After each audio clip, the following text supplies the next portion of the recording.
Good evening, and welcome back to another episode of Sleeping with the Dinosaurs. Tonight, we travel back to the Late Cretaceous period to meet one of the most remarkable creatures ever to walk the Earth. A dinosaur built like a living tank, with armor as tough as stone and a tail that could shatter bone with a single swing. The mighty Ankylosaurus. As we journey together into its world, we will uncover the secrets of this armored giant, how it lived, how it defended itself, and what role it played in a land filled with giants and predators. Before we begin, we would like to invite you to like and subscribe to our channel, so you never miss a chance to fall asleep alongside the dinosaurs. And tonight, as you listen, let us know in the comments below where you are joining us from. We always enjoy hearing from listeners all around the world. Now let us step softly into the ancient forests and riversides of the Late Cretaceous, where Ankylosaurus awaits. The world of Ankylosaurus was a very different place from the one we know today. To imagine its home, we must travel back roughly 68 to 66 million years ago, into the twilight years of the Cretaceous period. This was the final act of the age of dinosaurs, and the landscapes were alive with incredible diversity. North America, where Ankylosaurus lived, looked strikingly unlike the continent we know now.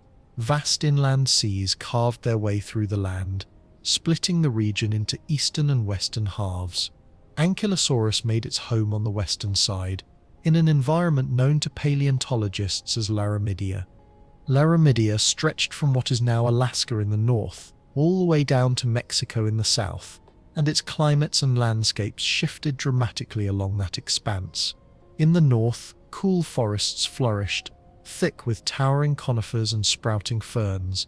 In the southern regions, subtropical wetlands and river deltas spread across the lowlands, filled with humid heat and the constant hum of insects. Ankylosaurus roamed primarily in what is now western North America, from Canada down through Montana and Wyoming. Picture, if you will, rolling floodplains cut by rivers that meandered slowly, their banks lined with cycads and early flowering plants. It was a warm world, though not without seasons. The late Cretaceous climate supported a lush growth of vegetation, from low-lying ferns to the spreading forests of angiosperms, which were the flowering plants beginning to dominate the landscape. These plants transformed the diets of herbivores, opening new opportunities for grazing and browsing. While the conifers, cycads, and ginkgos still held their place as ancient sentinels of the forest, the new arrivals brought bright splashes of color and fragrance into a land that, for millions of years, had been dominated by greenery of a simpler kind. For Ankylosaurus, this environment was a buffet of low-growing shrubs, tender leaves, and fibrous plants, all waiting to be pulled into its beak-shaped mouth. Imagine walking through one of these forests at dusk. The air is heavy with the scent of damp soil, and the ground is soft beneath your feet, littered with fallen leaves. Above you, conifer branches stretch like cathedral arches, filtering the sunlight into a golden haze. Along the forest floor, clusters of ferns unfurl their delicate fronds. Small mammals scurry among the roots, their eyes gleaming as they forage for seeds. Birds, descendants of smaller feathered dinosaurs, dart overhead, their calls echoing in the canopy. And there, moving slowly and deliberately, a shadow looms, broad-backed, low to the ground, and covered in glistening armor plates. The Ankylosaurus makes its way through the undergrowth, a living fortress in the half-light of the ancient world. This was a land teeming not only with vegetation but with other giants. Herds of hadrosaurs, the duck-billed dinosaurs, grazed in the open spaces, their vocal calls carrying far across the plains. Ceratopsians like Triceratops browsed nearby, their horns and frills creating a dramatic silhouette against the horizon. And looming in the background, always present in the mind of every herbivore, was the shadow of the predator, Tyrannosaurus rex, the apex hunter of this land. Ankylosaurus shared its world with all of them, moving within this tapestry of species, each playing their role in the grand ecosystem of Laramidia. The rivers themselves were lifelines, winding across the landscape like silver threads. They provided water to drink, but they also shaped the land, During the rainy season, the rivers would swell, flooding the plains and enriching the soil with nutrients. As the waters receded, fresh vegetation would sprout in abundance. It is easy to imagine Ankylosaurus trudging along these riverbanks, the mud squelching beneath its heavy body, while it reached down to strip leaves from low shrubs or scoop up fallen fruits. The air was never silent. Insects buzzed in swarms, some as large as your hand. Frogs croaked from the edges of ponds, their calls echoing through the humid night. Pterosaurs, though fewer in number than before, still soared overhead, their wings casting fleeting shadows on the ground. Each day and night in this world was a chorus of life. An Ankylosaurus moved slowly through it, unhurried and unbothered, shielded by its evolutionary armor. The Late Cretaceous was also a time of geological change. The Rocky Mountains were in their earliest stages of formation, their jagged peaks just beginning to rise.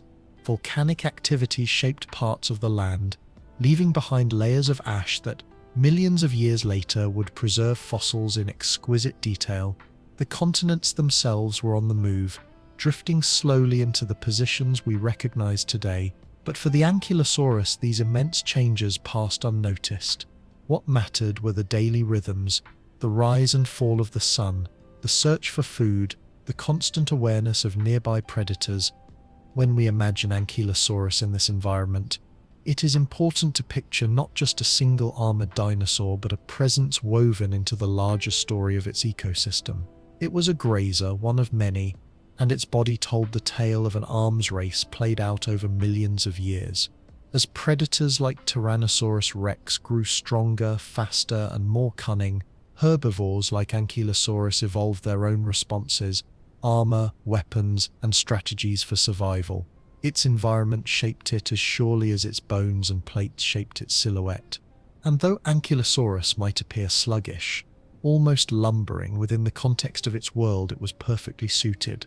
Its squat body and heavy armor were no burden, but rather the ultimate insurance policy in a land of tooth and claw. Just as the rivers flowed and the forests spread, Ankylosaurus was part of a cycle that balanced life and death, predator and prey, creation and destruction. As night fell in this Cretaceous world, the landscape transformed. The heat of the day faded, giving way to cool breezes that whispered through the conifers. Stars shone brightly above, unclouded by artificial light, and the Milky Way stretched across the sky in a dazzling river of starlight. The nocturnal animals emerged, small mammals rooting in the underbrush, owl-like birds swooping silently through the trees, and insects humming a steady rhythm.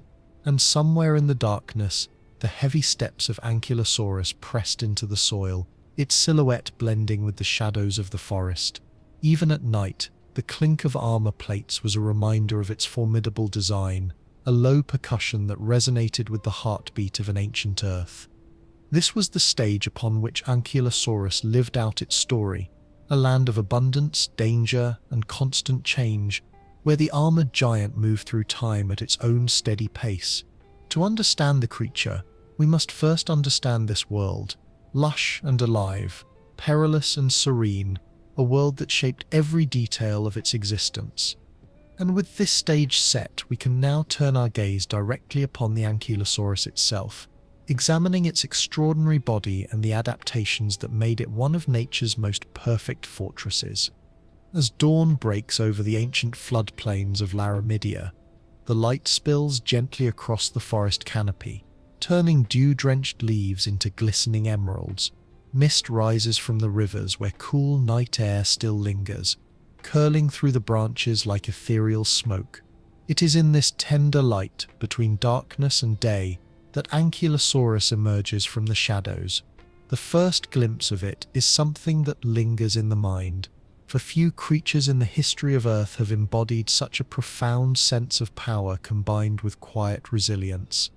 At first, you might mistake it for a boulder slowly rolling through the undergrowth, a mass of armor plates and ridges that catches the sunlight in strange, uneven reflections. But then the boulder exhales. Its broad, low-slung body heaves with a deep breath, and its small, triangular head lifts toward the vegetation. Ankylosaurus is not a predator. yet its presence commands the same respect.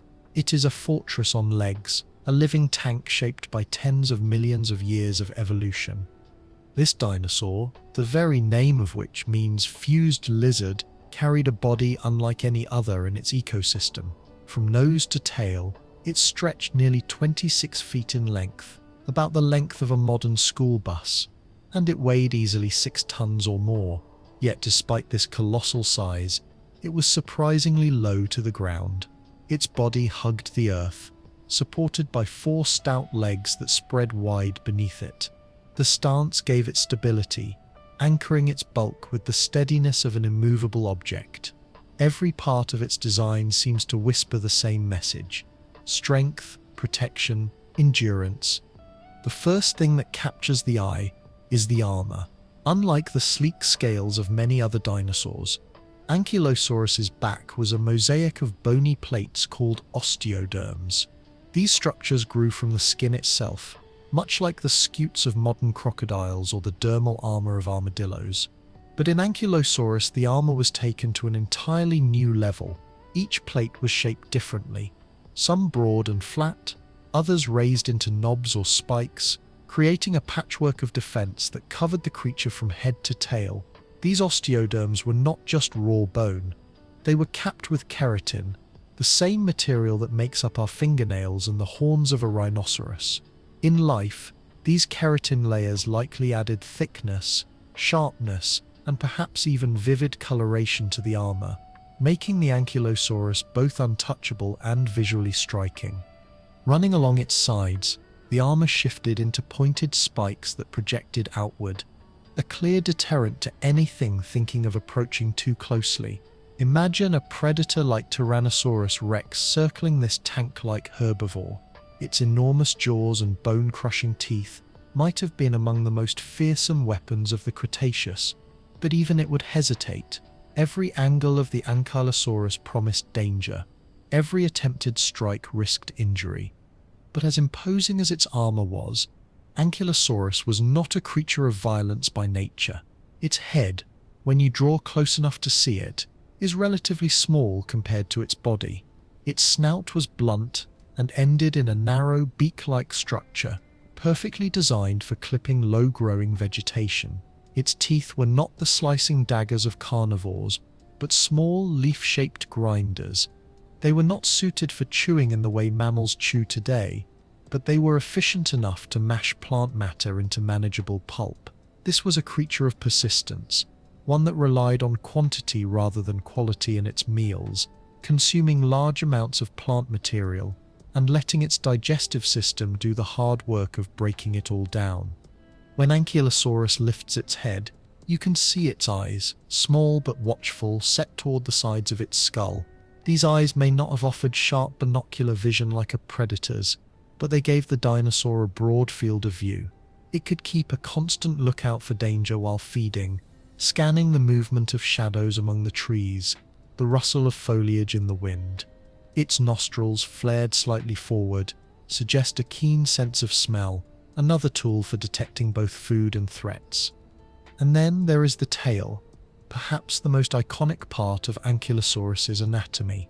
Long, muscular, and ending in a massive club of fused bone, the tail seems almost an afterthought until you see it swing.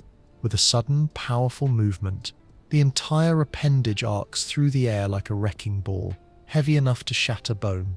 Paleontologists believe the force of such a strike could have broken the legs of even the largest predators. This tail was more than just a deterrent. It was a declaration: approach at your own risk. Standing beside an Ankylosaurus, if such a thing were possible, would be an exercise in awe. Its back would rise nearly to your chest, and its sheer width would force you to take several steps just to walk around it. The ground beneath it would tremble slightly with each footfall, not from speed or fury, but from the simple fact of its mass. Unlike the swift, bird-like theropods or the towering sauropods, Ankylosaurus was not built to inspire awe through agility or size alone. It was built to be unassailable, a monument to defense that lived and breathed. And yet, despite its formidable exterior, there is something almost peaceful about its presence. Ankylosaurus was not a hunter. It did not stalk its prey or revel in the chase. Its life was defined by quiet moments, stripping leaves from branches, drinking deeply from streams, resting in the shade of towering conifers. Its armor was not a tool of conquest, but a shield of survival. It reminds us that power does not always come from aggression. Sometimes it comes from patience, resilience, and the ability to endure. Scientists studying Ankylosaurus have long marveled at its sheer uniqueness. No other dinosaur of its time looked quite like it, and no predator, no matter how dangerous, could ever count it as an easy meal. Its design seems almost excessive, as though evolution poured every ounce of ingenuity into making one creature as unyielding as possible. From its heavy bones to its low center of gravity, from its ridged armor to its tail club, Ankylosaurus represents the pinnacle of defense in the age of dinosaurs. If you were to watch it at a distance, you might find yourself lulled by its pace. It does not rush. Its steps are steady, measured, deliberate. Its head bobs gently as it feeds, the sound of snapping twigs and rustling leaves marking its passage. The sun reflects off its armor, creating shifting patterns of light and shadow as it moves through the forest. Birds flutter above it, insects buzz around it, and small mammals scurry out of its way. It seems almost indifferent to the world around it, wrapped in its protective shell. But then imagine a predator emerging from the tree line. The stillness breaks. The Ankylosaurus pauses, lifts its head, and swings its tail just slightly, a subtle warning. Its body, which once seemed ponderous, suddenly radiates potential energy, coiled and ready. In that instant, you see the genius of its design. This is no sluggish victim. This is a fortress ready to defend itself, a creature that carries both peace and fury in equal measure. The first glimpse of Ankylosaurus, then, is more than a visual impression. It is an encounter with contradiction. It is a being that looks immovable yet walks with steady grace.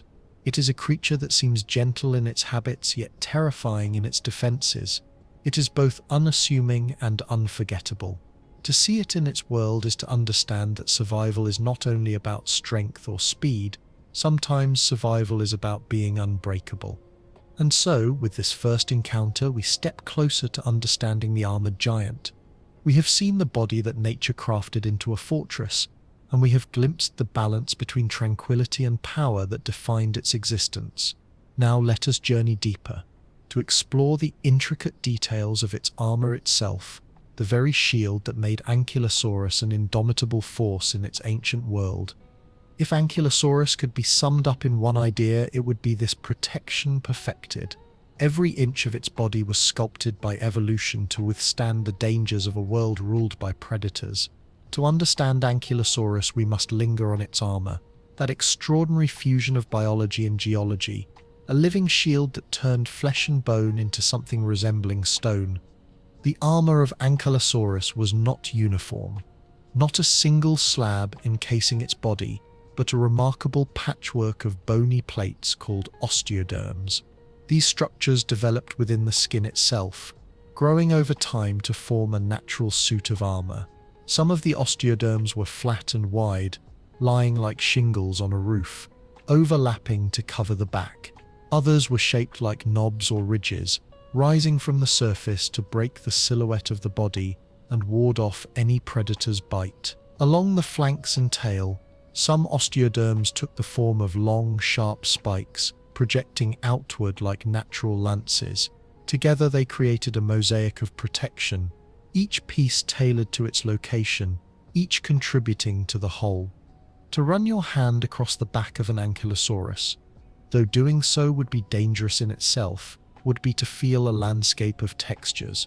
Smooth keratin caps hardened the plates, polished perhaps to a sheen by years of rubbing against vegetation. Some plates would feel rough, ridged like the bark of a tree. Others would feel solid and heavy, as though carved from rock. Unlike the bones hidden within the bodies of most animals, these osteoderms were visible, exposed, a declaration that Ankylosaurus had nothing to hide. Keratin, the same material that makes up our fingernails, the horns of a rhinoceros, and the quills of a porcupine, added resilience to these bony plates. In life, it may have extended beyond the osteoderms, sharpening spikes into crueler points or thickening flat surfaces into domes. Over millions of years, keratin decays and is lost, so fossils reveal only the raw bone. Yet paleontologists know that the living Ankylosaurus must have looked even more formidable than the skeletons suggest, bristling with sharpened edges and armored ridges that would gleam beneath the sun. The placement of the armor was no accident. Nature is precise, and in Ankylosaurus, defense was a matter of balance. The plates on its back were broad and tightly arranged, shielding the most vulnerable areas: the spine, the ribs, the organs beneath. Around the neck, the osteoderms formed a protective collar, ensuring that even the most determined predator would find no weak spot to seize. Along the flanks, the spikes projected outward, discouraging attacks from the side, and of course the tail bore its own armor, culminating in that extraordinary club.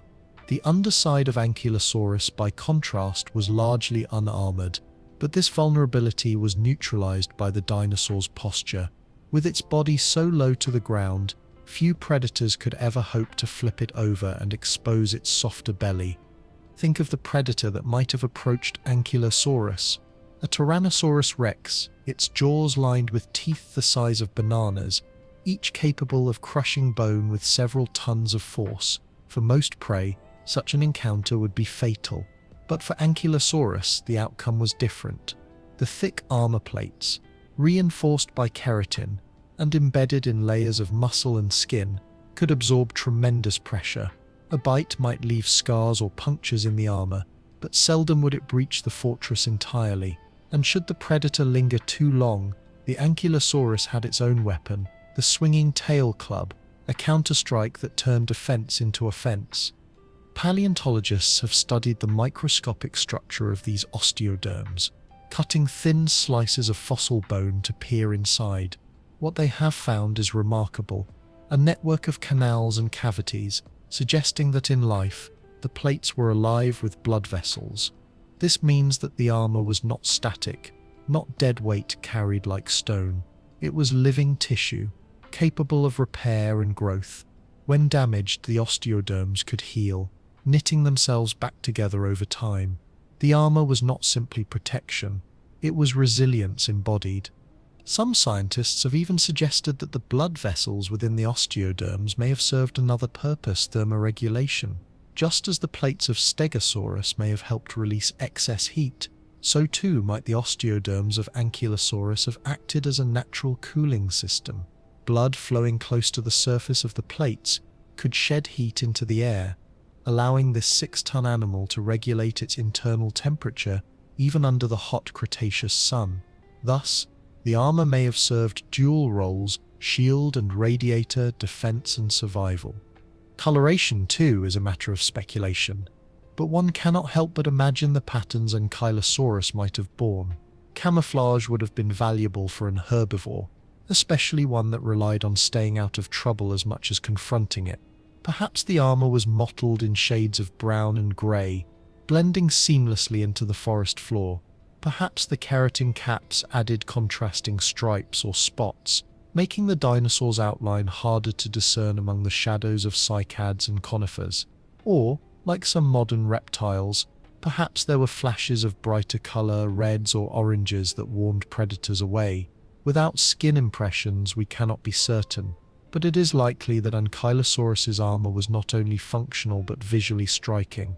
To stand before Ankylosaurus in life would have been to see evolution's artistry displayed in stone and flesh. Its body was not sleek or aerodynamic, not built for speed or grace. It was squat, wide and unyielding. Yet within that design was beauty: the symmetry of the plates, the rhythm of the spikes, the gleam of keratin beneath the sun. It was as though the earth itself had risen and taken the shape of a living creature, a moving citadel that roamed the floodplains. The sheer weight of the armor would have been immense, and yet Ankylosaurus carried it with ease. Its skeleton was robust, its legs short but powerfully muscled, its hips broad and stable. The very vertebrae of its spine were reinforced, fused together in places to form a strong foundation for the plates above. Each part of its anatomy complemented the other, forming a harmonious whole where defense did not hinder movement but enhanced it. Even the head bore its own armor. The skull of Ankylosaurus was low and triangular, with bony ridges covering the top and sides. Horn-like projections jutted out above the eyes and along the cheeks, adding another layer of protection. To a predator, the head would have been a difficult target. To a fellow Ankylosaurus, it may have been a visual signal, a face adorned with natural helmets. When two ankylosaurs encountered one another, these features may have conveyed strength, health, or dominance, much as horns do for modern ungulates. The result of all these adaptations was an animal that seemed invincible. While no creature is ever truly untouchable, Ankylosaurus came closer than most. Few predators would willingly risk injury against such a heavily armed opponent, and so Ankylosaurus lived its life with a measure of confidence, moving slowly but surely through its world. Its armor was not a burden but a passport to safety, allowing it to graze in peace while others lived in constant vigilance. And yet, beneath this armor was still a living being. Its heart beat steadily, its lungs drew in the warm Cretaceous air, its muscles strained with each step. The armor was not who Ankylosaurus was, but rather the cloak it wore, a testament to the evolutionary pressures that shaped it. In its stillness, in its quiet movements, it reminds us that defense can be as profound a strategy as attack. When we think of dinosaurs, we often imagine speed, size, or ferocity. But Ankylosaurus shows us another path. It shows us the power of endurance, of patience, of being built not to dominate but to withstand. Its armor is a story written in bone and keratin, a narrative of survival etched into every ridge and plate. And it is this armor, this anatomy of defense, that ensured Ankylosaurus could hold its place in a world filled with peril. From the spikes on its sides to the club at its tail, every part of Ankylosaurus was a warning approach, and you may regret it. Leave it be, and it will live in peace. This balance between potential fury and quiet existence defined its role in the ecosystem, a balance that we will see more clearly as we now turn our attention to its most fearsome weapon, the tail club, and the power it carried in every swing.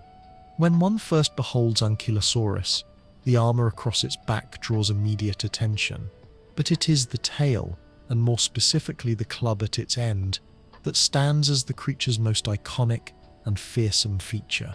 This was no mere extension of the body. It was a weapon forged by nature itself, the culmination of evolutionary innovation that transformed a simple tail into one of the most extraordinary instruments of defense in the animal kingdom.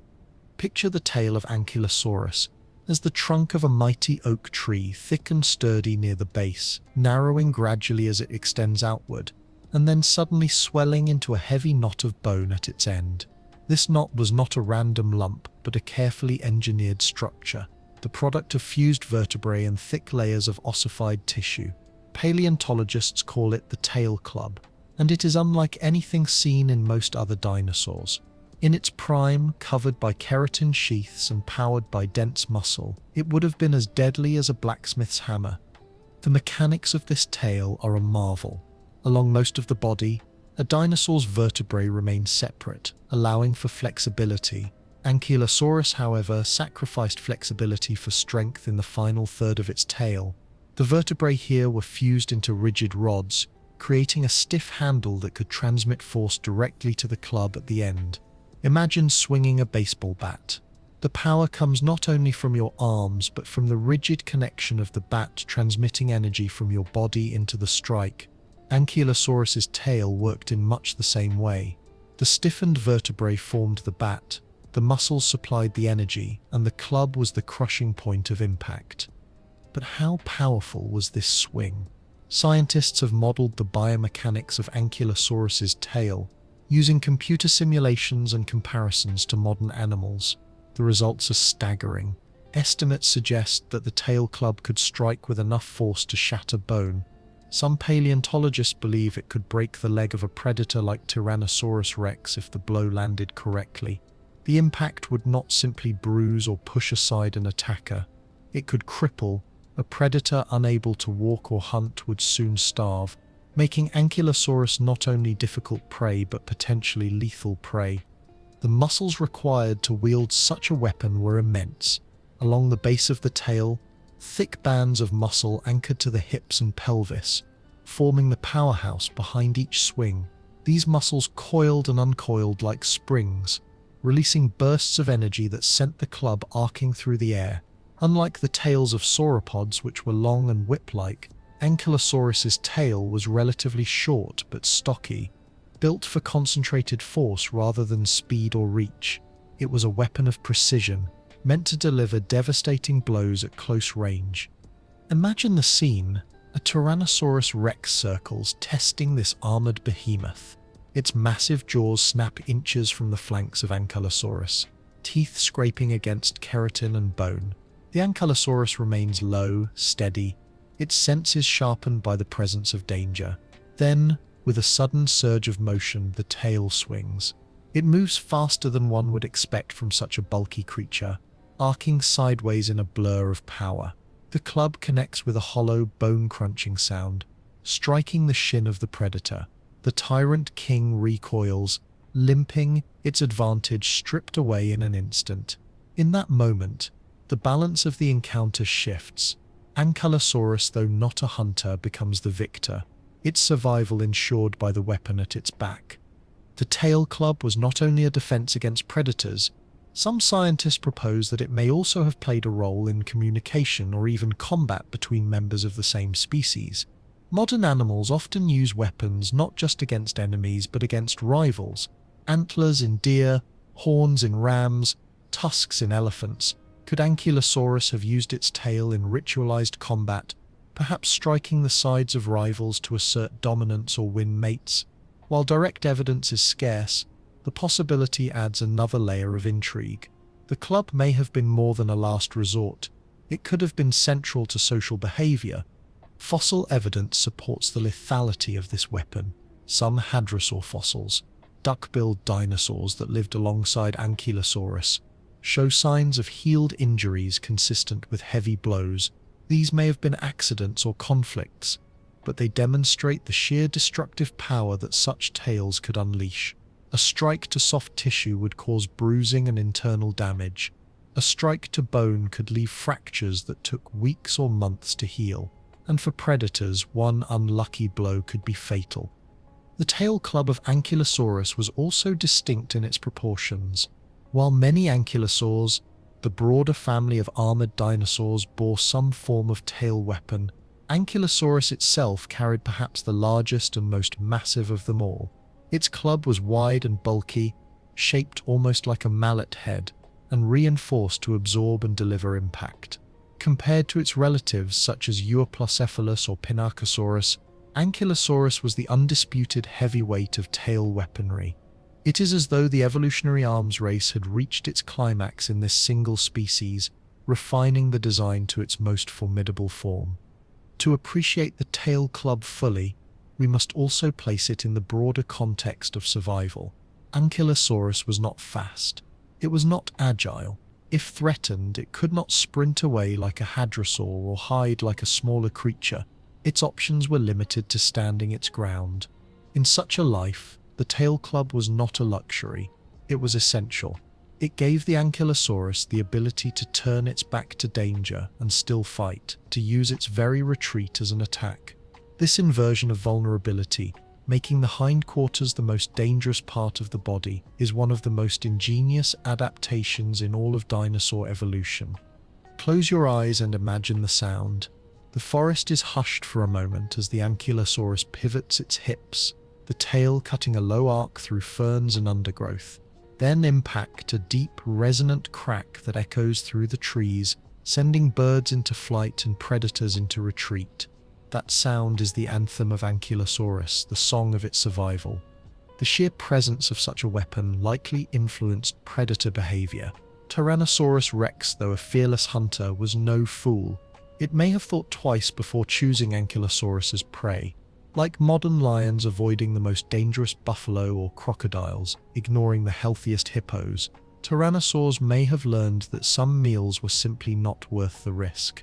In this way, the tail club did more than strike. It deterred, creating a zone of safety around the Ankylosaurus, an invisible boundary that few dared to cross. This image of a lumbering herbivore transformed into a dangerous opponent has captured human imagination ever since the first fossils were discovered. We see ourselves reflected in this story. The underdog, who though seemingly slow and vulnerable, carries a hidden strength, a last line of defense that makes it unconquerable. The Ankylosaurus's tail club is not just a biological marvel. It is a symbol of resilience, of the power to endure in a hostile world. And so, the mighty tail club was more than bone and muscle. It was a philosophy of survival, a statement written into the very body of Ankylosaurus: stand your ground, defend yourself, turn vulnerability into power.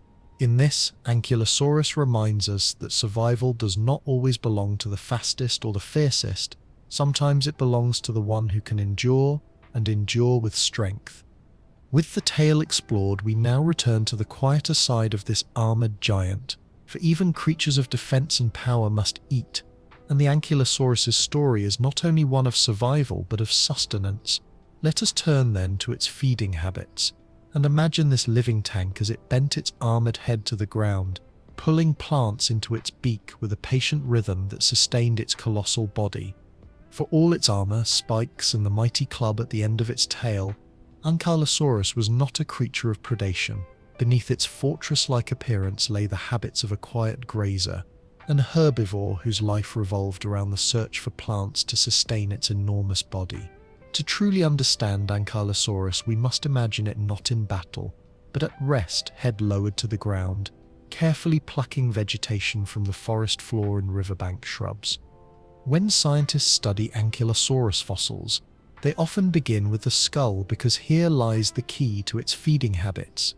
The head was relatively small compared to the bulk of the body, but it was powerfully built and well adapted for its herbivorous diet. Its snout narrowed into a blunt, beak-like structure, edged with keratin in life, much like the sharp beak of a modern turtle.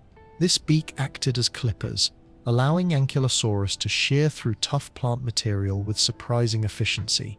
Rather than tearing through prey like a carnivore, or reaching high into the canopy like a sauropod, Ankylosaurus aimed low. It harvested the plants that grew close to the ground, ferns, cycads, and the flowering angiosperms that were beginning to dominate Cretaceous landscapes. Its teeth, by contrast, were small and leaf-shaped, designed not for slicing or grinding with precision, but for processing vegetation into coarse chunks. They lined the jaws in neat rows, and while they were not as complex as the dental batteries of hadrosaurs or ceratopsians, they were enough to handle the type of plants Ankylosaurus preferred. Once the beak clipped a mouthful, the teeth mashed it into a manageable mass before swallowing. From there, Ankylosaurus relied heavily on its digestive system, a vast, complex gut capable of breaking down tough cellulose and extracting nutrients from fibrous plants. Imagine the daily rhythm of Ankylosaurus. At dawn, as mist still clings to the ground, the armored giant lowers its head and begins the slow, steady act of feeding. It moves through patches of ferns, its beak clipping fronds with audible snaps. The sound is steady, rhythmic, like the shears of a gardener trimming hedges. A few steps forward, and another mouthful disappears into its beak. Around it, smaller dinosaurs dart in and out, feeding on seeds or insects. But Ankylosaurus remains focused, unbothered, methodical. Every mouthful is fuel for the 6-ton machine of bone and armor it must carry. The vegetation of the Late Cretaceous provided plenty of variety. Ferns formed dense carpets in shaded areas, offering leafy fronds rich in fiber. Cycads, with their stiff, palm-like leaves, dotted the landscape, their crowns heavy with foliage. Ginkgos spread their fan-shaped leaves overhead, while conifers rose as towering giants, their needles occasionally drifting down to the forest floor. Most important of all, angiosperms, the flowering plants, had begun to flourish. They grew in thickets and along riverbanks, offering tender leaves, fruits, and seeds. These newcomers to the plant world may have been especially valuable to Ankylosaurus, providing easier to digest nutrition compared to the tougher fare of cycads and conifers. Some paleontologists speculate that Ankylosaurus may have been selective in its feeding, choosing softer plants when available. The keratin beak was sharp enough to nip at delicate stems, while the teeth could mash leafy vegetation into pulpy masses. But when food was scarce, Ankylosaurus was likely less choosy. Its broad, low-slung body and wide muzzle suggest that it could sweep across the ground, consuming whatever lay in its path, much like a grazing cow. This versatility would have been an advantage in a dynamic environment where seasonal changes and floods could alter the availability of plants. The act of digestion in Ankylosaurus must have been a slow process. Unlike mammals, dinosaurs did not chew thoroughly. Instead, much of the work happened inside the gut. The enormous torso of Ankylosaurus, barrel-shaped and wide, likely housed massive digestive chambers where microbes helped break down cellulose. This process, called fermentation, is still used by many herbivores today, from cows with their complex stomachs to iguanas and tortoises with their long intestines. For Ankylosaurus, fermentation would have allowed it to extract energy from even the toughest plants, sustaining its bulk with a steady intake of greenery. Picture the scene during midday. The sun filters through the canopy, warming the earth. Ankylosaurus rests near the edge of a riverbank, lowering its head to feed on shrubs that grow in abundance along the water's edge. Its beak snaps off stems of flowering plants, while dragonflies hover above the surface of the water, their wings glittering like shards of glass. A small herd of hadrosaurs passes nearby, their calls echoing through the forest, but Ankylosaurus does not raise its head. It continues to feed in silence, the rhythm of its jaws unbroken. The pace of its feeding was slow, but it was relentless. To maintain a body that weighed 6 tons or more, Ankylosaurus would have needed to consume large quantities of plant matter each day. Estimates suggest that it may have eaten hundreds of pounds of vegetation daily, moving steadily through its habitat in search of food. This was not the high-energy life of a predator, filled with bursts of speed and sudden violence. This was the patient life of a grazer, where every mouthful of plants was another step towards survival. Ankylosaurus's low stature meant that it rarely fed above chest height. Unlike sauropods, which swept their long necks into the treetops, Ankylosaurus kept its focus on ground-level plants. This niche reduced competition, allowing it to coexist with taller browsers. In a way, Ankylosaurus was a specialist of the understory, a consumer of the vegetation that blanketed the earth, rather than the leaves that reached for the sky. The impact of its feeding habits on the ecosystem would have been profound. By cropping low vegetation, Ankylosaurus helped shape the structure of the forests and floodplains. It created openings where new plants could sprout, influencing the distribution of greenery across the land. In this way, Ankylosaurus was not just a passive consumer but an active participant in its environment, shaping it through the daily act of eating. There is even speculation about whether Ankylosaurus might have consumed fruits when available. The rise of angiosperms introduced fleshy fruits into the Cretaceous world, and while Ankylosaurus's beak was not delicate, it could certainly nip at softer plant material. If it did, it may have played a role in dispersing seeds across its territory, its massive bulk carrying them to new places where they could take root. Thus, Ankylosaurus may have been both eater and gardener, spreading the very plants that sustained it. As evening approached, the armored giant would continue its foraging, moving with steady purpose through patches of cycads and along the fringes of meadows. The air would cool, shadows would lengthen, and Ankylosaurus would still be at work, its jaws grinding softly in the half-light. Other herbivores might gather in groups, calling to one another for safety, but Ankylosaurus relied on its armor and tail. Solitude did not trouble it. Sustenance was all that mattered. To watch Ankylosaurus eat is to witness a creature perfectly adapted to its role. Its beak was made for clipping, its teeth for mashing, its gut for fermenting, and its body for carrying the fuel of countless plants. Each bite was a quiet triumph of survival, a reminder that even the mightiest armor must be fed by the simplest act, pulling leaves from the earth. And so, in its quiet persistence, Ankylosaurus thrived. Its life was not glamorous, not marked by dramatic hunts or dazzling displays.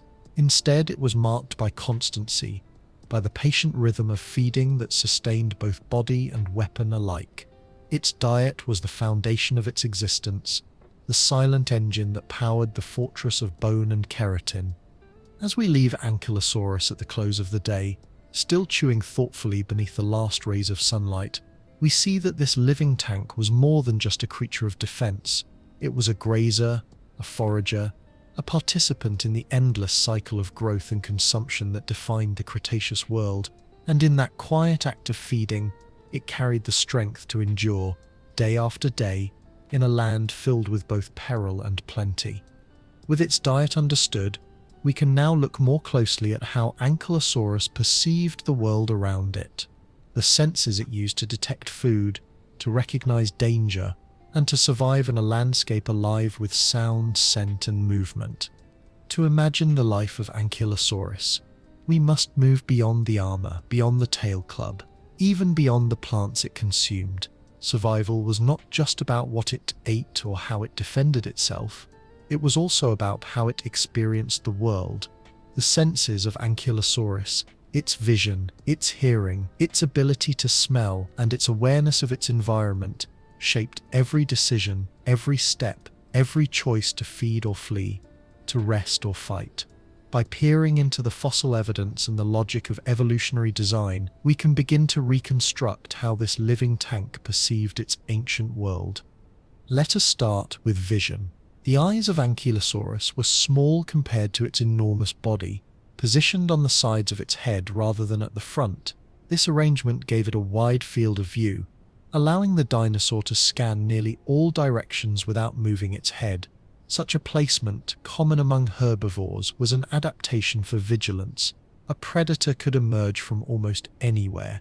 A shadow slipping through the trees, a shape rising from the tall grasses, the sudden thunder of footsteps behind. With eyes placed laterally, Ankylosaurus was always watching, not in detail, but in breadth. It may not have seen the world with sharp focus, but it saw the sweep of movement, the subtle shift of shadows, the telltale flicker that betrayed danger. Some paleontologists have examined the skulls of ankylosaurs to study the shape of the eye sockets and surrounding bones. Their findings suggest that Ankylosaurus may have had decent vision, though not the piercing clarity of predators like eagles or hawks. Instead, it likely saw well enough to distinguish plants, to notice the approach of large shapes, and to navigate its environment even under dim light. At dusk, when the forest was painted in long shadows, Ankylosaurus would still have been able to forage with confidence, its wide view protecting it from surprise. Now imagine hearing. Within the skull of Ankylosaurus lies another clue: the structure of its inner ear. Studies of ankylosaur fossils indicate that their hearing may have been attuned to low-frequency sounds. This sensitivity could have allowed Ankylosaurus to detect the rumble of approaching footsteps long before a predator came into view. It may also have helped it communicate with others of its kind. Low-frequency sounds travel farther than high-pitched ones, rumbling through the ground and the air alike. Perhaps Ankylosaurus used deep bellows or rumbles to signal one another across the forest. We may never hear the true voice of Ankylosaurus, but if it did vocalize, its calls may have resonated with the depth of distant thunder. Consider the sense of smell, often overlooked in reconstructions of dinosaur life. The nasal passages of Ankylosaurus were complex, winding in intricate loops through the skull. These passages may have served multiple purposes, cooling air before it reached the lungs, amplifying sounds like a natural resonating chamber, and sharpening the sense of smell. A keen nose would have been invaluable. It could detect the freshness of plants, guiding Ankylosaurus to the most nutritious patches of greenery. It could sense the musk of predators, carried on the wind from miles away. It may even have allowed Ankylosaurus to recognize individuals of its own kind through scent, distinguishing friend from stranger in a world where visual cues were sometimes obscured by armor and shadows. All of these senses came together to guide behavior. Ankylosaurus did not rush blindly through its environment. It moved with awareness. Its steps were steady, its pace unhurried, but every moment was informed by its perception of the world. The rustle of leaves behind it might trigger a pause, a cautious turn of the head. The scent of fresh ferns might draw it to a shaded grove. The distant rumble of hadrosaur herds might remind it that it was not alone in the forest. Even without speed or agility, Ankylosaurus survived by being attuned, by noticing, by responding to the subtle messages of its environment. Now let us think about behavior more broadly. Was Ankylosaurus solitary, wandering alone through the forests, or did it move in groups? The fossil record offers few direct answers, but comparisons to modern animals and its relatives provide clues. Its heavy armor and clubbed tail meant it had little need for safety in numbers. Unlike hadrosaurs, which likely gathered in herds for protection, Ankylosaurus may have been comfortable on its own. Solitude would not have been a weakness. Yet at times individuals may have come together, perhaps around plentiful food sources, perhaps during the breeding season, perhaps in the safety of open spaces where the watchful eyes of many could spot danger. Behavior is never one-dimensional. Ankylosaurus may have had moments of solitude and moments of congregation, shifting between them as circumstances required. Imagine two ankylosaurs meeting at a riverbank. They size one another up, their armored backs glistening in the sun. A low rumble passes between them, not aggression but acknowledgement. One moves slightly to the side, and both continue to drink in peace. Another time, during mating season, those same tails that deter predators might swing in controlled arcs, striking the flanks of rivals in ritualized combat. Not a fight to kill, but a display of power, a test of strength. The daily behavior of Ankylosaurus would have been dominated by foraging. Hours upon hours spent lowering its armored head to the ground, clipping plants, chewing, swallowing, and moving on. But feeding was not its only activity. Rest was essential too. Picture Ankylosaurus lying among ferns in the shade of a conifer, its massive body still, except for the slow rise and fall of its breath. Its eyes half close, but its ears and nose remain alert. Even in sleep, its senses never fully rest. It is not paranoia but survival, for in a land with Tyrannosaurus rex, vigilance was life itself. When danger did come close, Ankylosaurus's behavior shifted from calm to ready. It did not panic. It did not flee in terror. Instead, it anchored itself, turning its sides or back toward the threat, presenting its armor as a shield. The tail would lift slightly, muscles tensing, preparing to strike. Its body language was clear. I am not prey. Approach at your peril.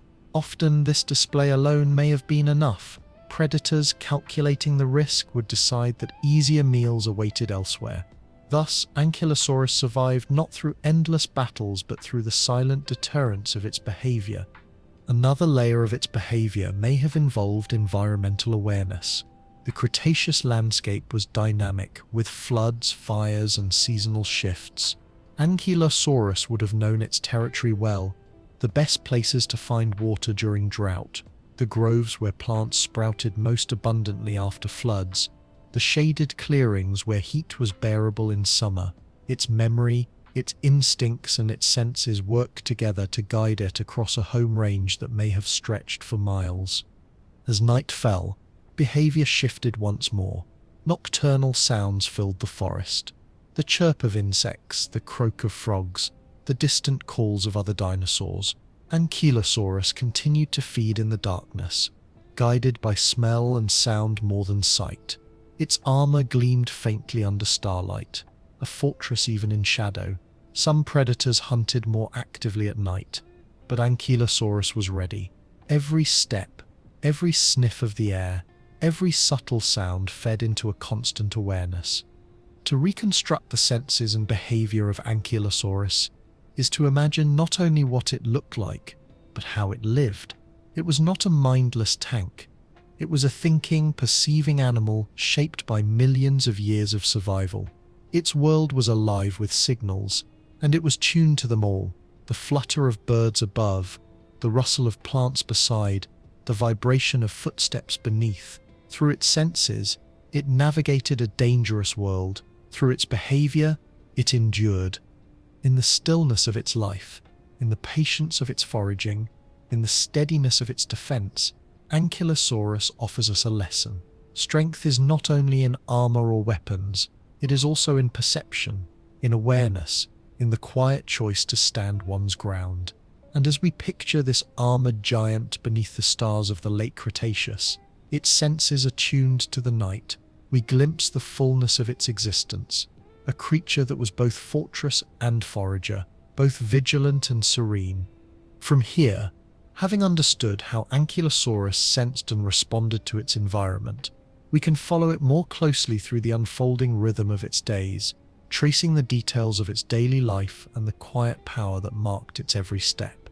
To picture Ankylosaurus not as a fossil but as a living creature, we must imagine the rhythm of its days.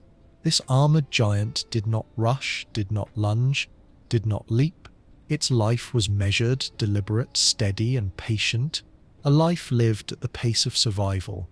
Each dawn brought with it familiar rituals: waking, foraging, resting, and always remaining vigilant in a world that mixed abundance with peril. The morning began quietly. As the first shafts of sunlight broke over the Cretaceous floodplains, mist still clung to the ground, and the air was cool from the night. Ankylosaurus stirred beneath the shelter of cycads and conifers. Rising was no graceful act. Its body, broad and low, shifted with the heavy effort of 6 tons of mass pressing against the soil. Yet, once standing, Ankylosaurus was steady. Its legs strong pillars built to bear immense weight. The armor along its back caught the golden light, turning it into a mosaic of glistening ridges and shadows. Hunger guided its first steps. With its narrow beak-like snout, Ankylosaurus lowered its head toward patches of ferns still wet with dew. The beak snapped, the teeth ground, and slowly the food was swallowed. Morning was for feeding, and Ankylosaurus devoted much of its time to the task. Unlike predators whose lives were punctuated by violent hunts, herbivores lived in a constant cycle of eating. Ankylosaurus was no exception. To fuel its enormous bulk and the slow but relentless work of its digestive system, it needed to consume vast quantities of plant matter. Picture it moving through the undergrowth. Each step is deliberate, pressing a wide footprint into the damp soil. Small lizards scatter at its approach, while insects buzz briefly before settling back onto leaves. Birds, feathered descendants of smaller dinosaurs, flutter from branch to branch overhead, keeping a cautious distance. Ankylosaurus is not a threat to them, but its presence shifts the atmosphere. It is a moving fortress, indifferent to the small lives around it, intent only on the next mouthful of greenery. By midday, the sun climbs higher, warming the land. The air fills with the calls of hadrosaurs in the distance, their herds moving across the plains. A triceratops browses not far away, tearing shrubs with its parrot-like beak, but Ankylosaurus keeps to its rhythm. It prefers the low, dense growth along riverbanks where ferns and flowering plants are abundant. Its beak clips stems, its teeth grind, and its belly grows heavy with the meal. When the heat becomes intense, Ankylosaurus seeks shade, settling in the cool beneath a stand of ginkgos. Its body sinks low, legs tucked beneath, tail stretched out like a weighted anchor. To any predator, the sight is daunting. A creature at rest, yet armored and dangerous, daring any challenger to test its defenses. Rest is as important as feeding. The massive digestive chambers within Ankylosaurus's body are constantly at work, fermenting and breaking down the fibrous plants it consumes. During these long, quiet hours, its food slowly transforms into energy, sustaining both its muscles and its impenetrable armor. In stillness, Ankylosaurus is no less alive.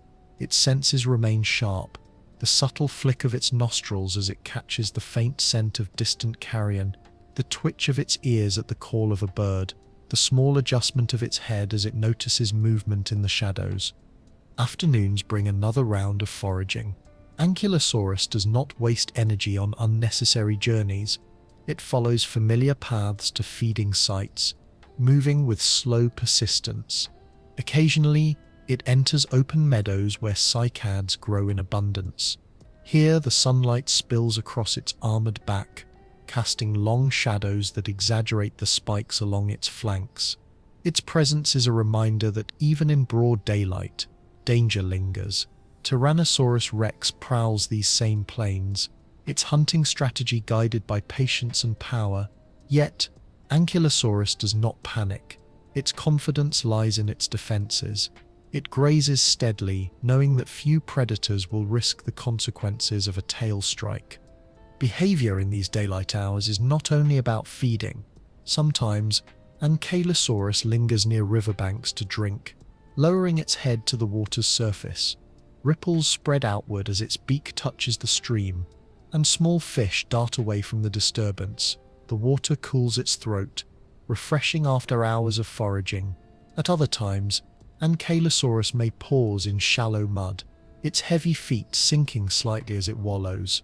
Such behavior may have helped it cool down or rid its skin of pests. Like modern rhinos or elephants, it may have used mud as a natural shield against insects and sun, layering protection atop its already formidable armor. Evening brings a shift in atmosphere.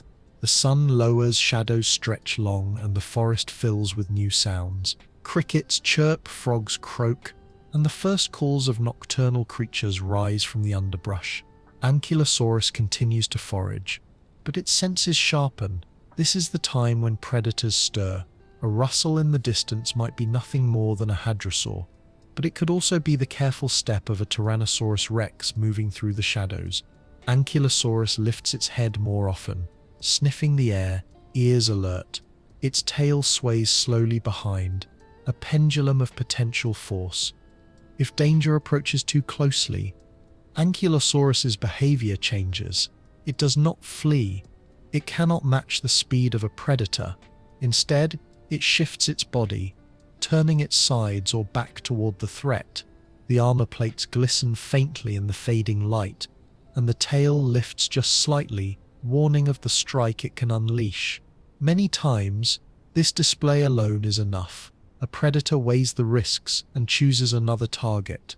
In this way, Ankylosaurus avoids violence not through battle, but through the silent deterrence of its design. Night finally falls. The stars stretch across the sky in dazzling clarity, the Milky Way glowing like a river of light. Ankylosaurus does not retreat into caves or dens. Its protection is built into its body. It continues to feed quietly under the cover of darkness, guided more by smell and sound than by sight. The forest is alive with movement.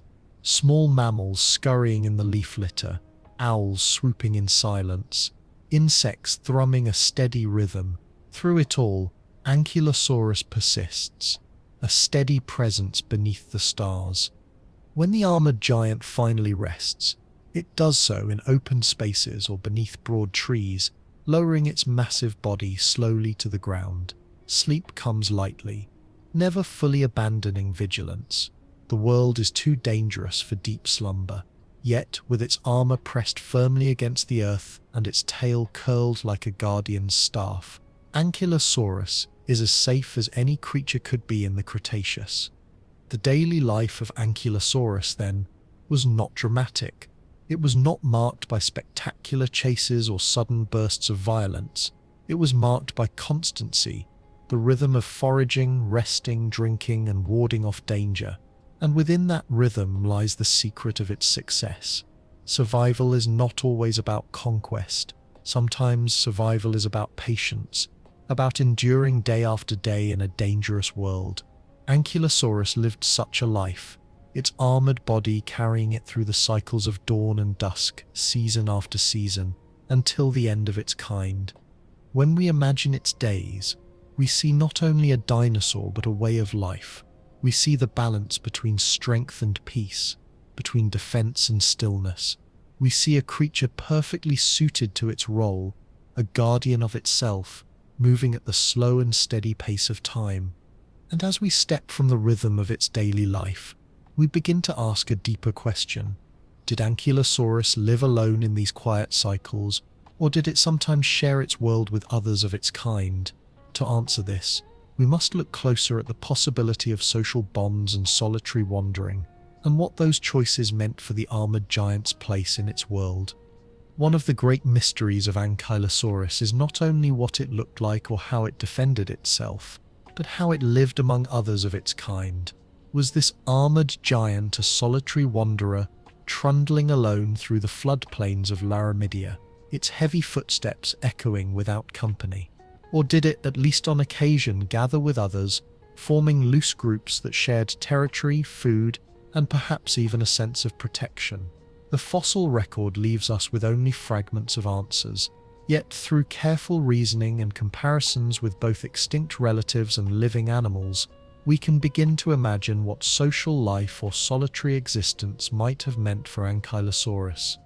The first clue lies in its armor.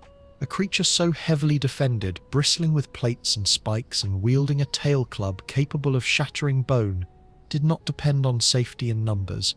Herding behavior is often seen in vulnerable herbivores, animals like hadrosaurs or ceratopsians, whose primary defense lay in collective vigilance and the chaos of numbers. Ankylosaurus, by contrast, carried its defense upon its back. One alone was already a fortress. This suggests that it may not have required the companionship of many others to feel secure. Solitude for Ankylosaurus may not have been loneliness, but simply the natural state of being. And yet we must not imagine it as a recluse hidden in shadow, never encountering another of its kind. In the vast landscapes of the Late Cretaceous, with their rivers, forests, and open plains, Ankylosaurs surely crossed paths. Perhaps two individuals met at a watering hole, lowering their beaked mouths to drink side by side. Their armor gleamed in the same light. Their tails swayed in cautious rhythm, and a low rumble might have passed between them. Not aggression, but acknowledgement. A recognition of shared presence in a dangerous world. Modern animals offer clues. Consider the rhinoceros. Alone, it is formidable. A tank of flesh and horn, often content to wander solitary paths. Yet rhinos will sometimes share space, tolerating one another at watering holes or gathering loosely where resources are abundant. The hippopotamus, too, carries heavy defenses, and yet it spends much of its life in herds. Even armadillos, with their armor reminiscent of the ankylosaurs, vary between solitary habits and moments of congregation. These examples remind us that life is rarely lived in absolutes. Solitary and social can blur together, shifting with circumstance. Imagine then Ankylosaurus during the abundance of spring. Plants sprout thickly after seasonal floods, filling the meadows and riverbanks with fresh greenery. Several ankylosaurs may gather in the same fertile valley, drawn by the wealth of food. They do not form tight-knit herds, nor do they march in unison like hadrosaurs. Instead, they spread across the area, each intent on its own feeding, but within sight of one another. Their presence offers unspoken reassurance. A predator approaching this cluster of armored giants would find the risk multiplied. To strike one Ankylosaurus is to face not only its club, but the possibility of others swinging theirs as well. Such gatherings may not have been common, but when they occurred, they created a quiet community. Individuals bound not by cooperation but by coincidence and tolerance. In these moments, perhaps the rumbling calls of ankylosaurs carried across the floodplain, a low chorus resonating in the air, acknowledging each other's presence without conflict. Breeding season adds another layer of possibility. If Ankylosaurus followed patterns seen in many modern animals, the normally solitary lifestyle may have shifted during times of reproduction. Males might have sought out females following scent trails or responding to low-frequency calls. Competition between males could have been inevitable, and here the tail club takes on new meaning. While devastating against predators, it may also have served as a display of dominance among rivals. Two males squaring off in a clearing could swing their tails not to kill, but to strike each other's flanks in controlled duels. The sound of bone against bone would echo, the ground trembling with each impact. Such contests would test strength and resolve, establishing hierarchy without the need for lethal outcomes. The scars of such encounters may even explain injuries found in some ankylosaur fossils. Outside of breeding, Ankylosaurus may have preferred solitude. A single individual, moving slowly along a familiar route, could cover enough territory to sustain itself without competing with others. Its sense of smell, sharp and sensitive, would alert it to the presence of another Ankylosaurus long before they met face to face. In such moments, behavior could shift, sometimes avoidance, each turning aside to follow a different path, sometimes tolerance if the resources were plentiful enough to share. The question of social bonds also touches on parenting. Did Ankylosaurus guard its young as some modern reptiles and birds do? Fossil evidence does not tell us. The heavy armor of adults suggests that young ankylosaurs born without such protection would have been vulnerable. Perhaps they stayed close to their mothers in the earliest weeks of life, seeking shelter beneath the shadow of her armored bulk. Or perhaps, like many reptiles, they were left to fend for themselves, survival resting on chance and instinct. If parental care did exist, those rare moments of close companionship would have added tenderness to a life otherwise defined by solitude and defense. Even in solitude, Ankylosaurus was not cut off from its world.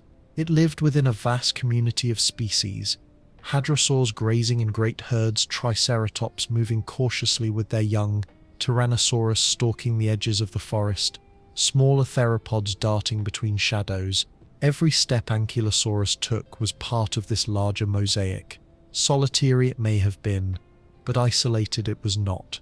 Its life was interwoven with the presence of others, predator and prey alike, each shaping the behavior of the other. To imagine Ankylosaurus as purely solitary would be to strip it of nuance. To imagine it as social in the way of herd animals would be to misrepresent its design. Instead, we must see it as fluid, alone much of the time but not incapable of company, tolerant of others when food was abundant, cautious but not hostile when crossing paths, competitive but controlled during breeding. Its behavior, like the flow of the rivers it drank from, shifted with the seasons, sometimes wide and solitary, sometimes gathered in gentle eddies of companionship. What strikes us most about Ankylosaurus, whether solitary or social, is its quiet confidence. Unlike prey animals that huddle for safety, it carried its defense on its back. Unlike predators that depended on packs for hunts, it needed no assistance in its survival. Its life, whether lived alone or occasionally shared, was sufficient unto itself.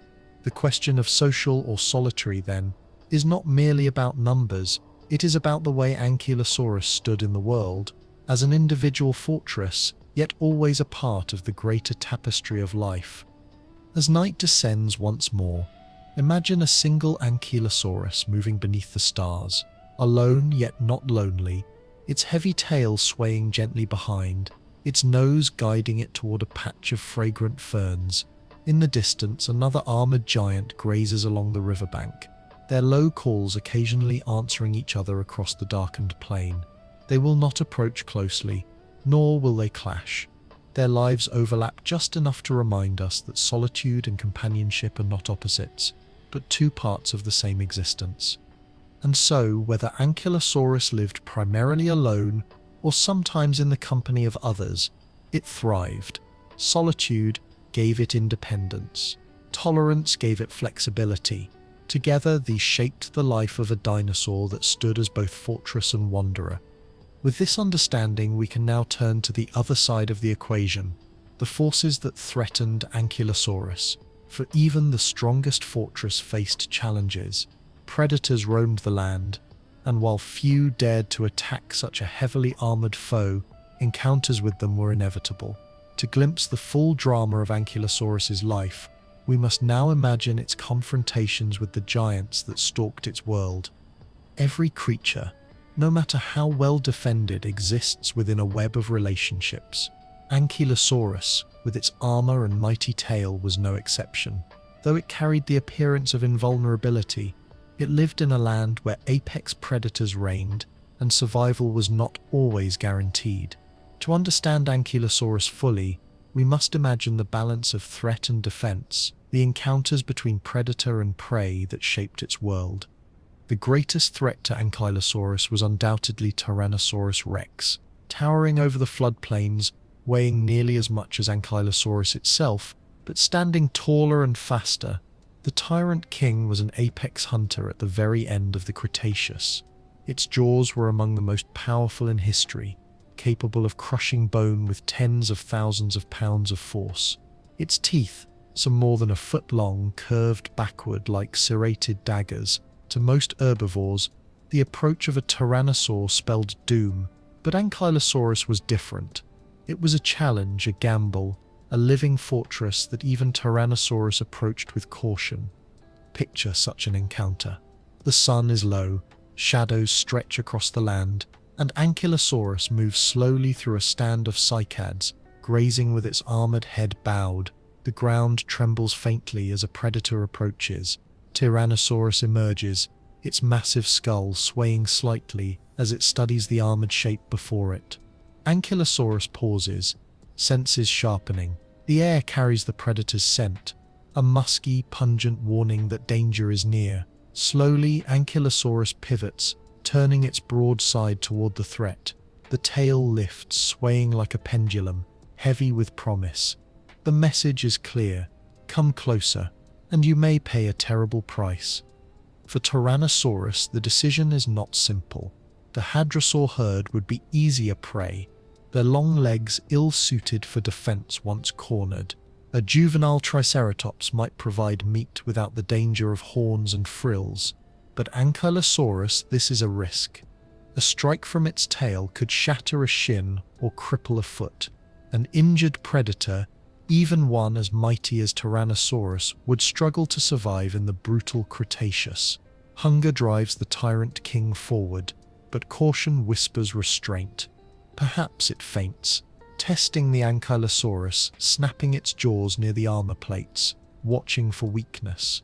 The Ankylosaurus does not flinch. It swings the tail suddenly, the club cutting the air in a blur. The sound is deep and resonant as it collides with the earth, spraying soil. The Tyrannosaur steps back. The gamble is too costly. With a rumbling growl, it withdraws, leaving Ankylosaurus to graze in peace. But not every encounter ended in stalemate. Young ankylosaurs, smaller and less armored, may have fallen prey. Their defenses were not yet fully developed, and their tail clubs lacked the strength of adults. Even fully grown individuals, if caught by surprise or weakened by age or illness, might have succumbed. Fossils hint at such struggles. Bite marks etched into armor plates, injuries that healed over time, proof that these battles occurred, and that sometimes the predators found openings. Tyrannosaurus was not the only predator in Ankylosaurus's world. Smaller theropods, swift and cunning, also shared the landscape. While they posed little threat to a healthy adult, they may have harassed juveniles or scavenged from carcasses. Packs of dromaeosaurs, feathered and armed with sickle-shaped claws, might have tested their luck against the vulnerable. Yet against a full-grown Ankylosaurus, even their agility would falter. Armor and tail together made this herbivore nearly untouchable. The dynamic between predator and Ankylosaurus was more than a simple duel. It shaped behavior on both sides. For Ankylosaurus, vigilance was constant. It could not outrun danger, so it learned to detect it early. Its wide-set eyes, keen nose and sensitive ears allowed it to sense predators long before they struck. Its strategy was to stand its ground, to present armor rather than flee. For predators, Ankylosaurus forced calculation. Every hunter weighed the costs, deciding if hunger outweighed the risk of crippling injury. In this way, Ankylosaurus influenced the ecosystem, not only as prey, but as a deterrent, a force that shaped the choices of even the most fearsome carnivores. Predator-prey interactions were not the only relationships that mattered. Ankylosaurus also played a role among the herbivores. It shared the land with hadrosaurs, ceratopsians and smaller plant-eating dinosaurs, each filling their niche. Hadrosaurs cropped higher vegetation, their tall necks reaching shrubs and branches. Ceratopsians mixed defense with social behavior, their herds moving cautiously with young in tow. Ankylosaurus filled the low niche, grazing ground-level plants. In this balance, competition was reduced. Each species found food suited to its anatomy. Yet, when resources grew scarce, during droughts or after floods, tensions may have risen. Ankylosaurus, slow but implacable, would not easily be displaced. Few herbivores would risk approaching too closely, for the swing of its tail was as dangerous to them as to any predator. The presence of Ankylosaurus in its environment was, in itself, an ecological statement. It reminded every predator and herbivore alike that survival could take many forms. Some ran, some fought, some hid, and some, like Ankylosaurus, stood their ground, unyielding and unafraid. Its role in the food web was paradoxical. It was both vulnerable, as all herbivores are, and nearly invincible, protected by armor and weapon. This tension defined its place in the Cretaceous world. Let us imagine a nighttime encounter when the balance between predator and prey becomes even sharper.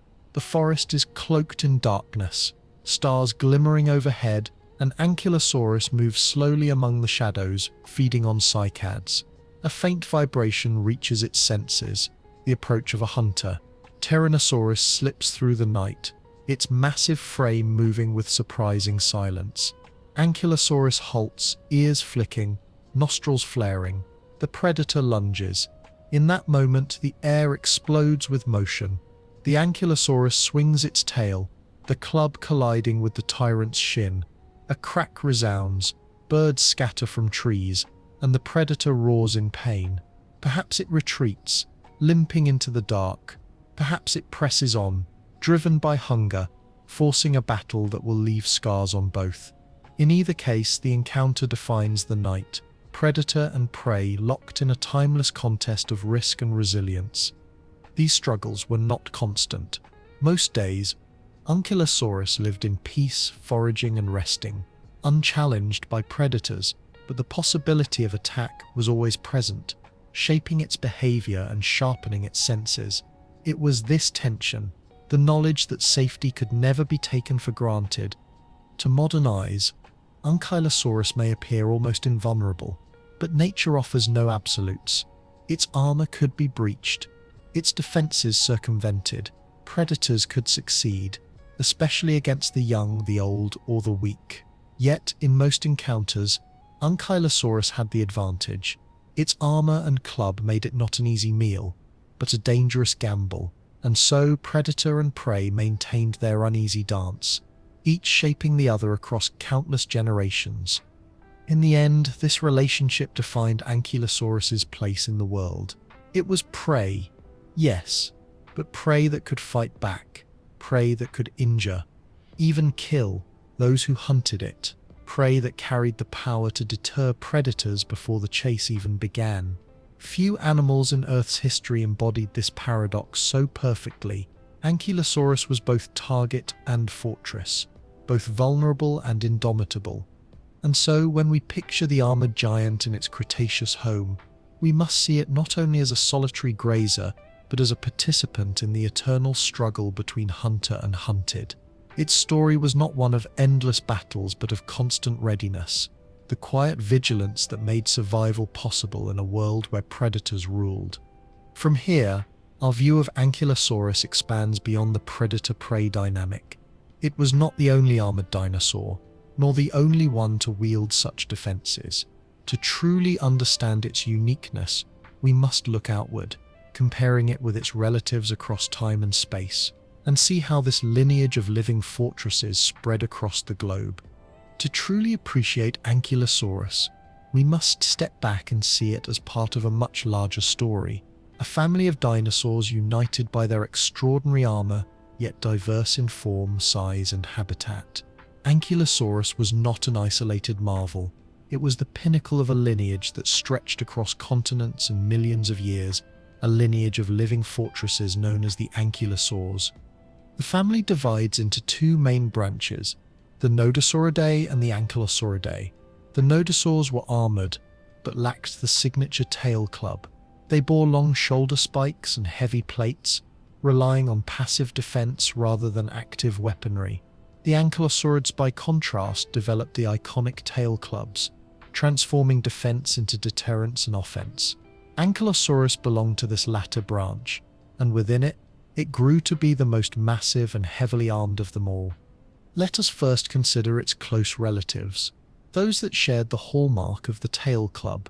Among them was Euoplocephalus, discovered in Canada, which lived earlier in the Late Cretaceous. Smaller than Ankylosaurus but still formidable, Euoplocephalus carried a wide array of armor plates and spikes, along with a well-developed tail club. Its fossils are more abundant than those of Ankylosaurus, and they provide paleontologists with critical insights into the life of these armored giants. Euoplocephalus likely resembled Ankylosaurus in many ways: low to the ground, broad-bodied, slow-moving, yet powerful in defense. But Ankylosaurus, larger and more heavily built, took the design to its extreme. Another relative was Sycania, discovered in Mongolia. Its name means beautiful one, and its fossils reveal extraordinary preservation. Sycania carried thick armor, a strong club tail, and a skull adapted to life in arid environments.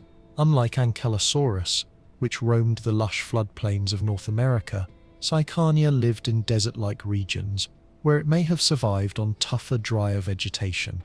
Its body reveals how ankylosaurs adapted to different ecosystems, tailoring their defenses and diets to match the landscapes they inhabited.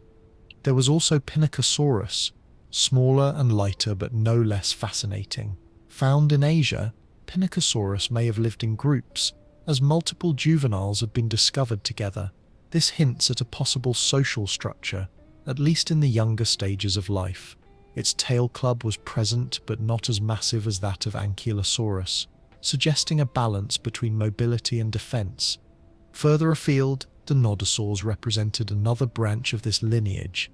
Edmontonia, a nodosaur from North America, bore long shoulder spikes that jutted outward like lances. It lacked a tail club, but its armor was thick and its spikes intimidating, making it a dangerous target in its own right.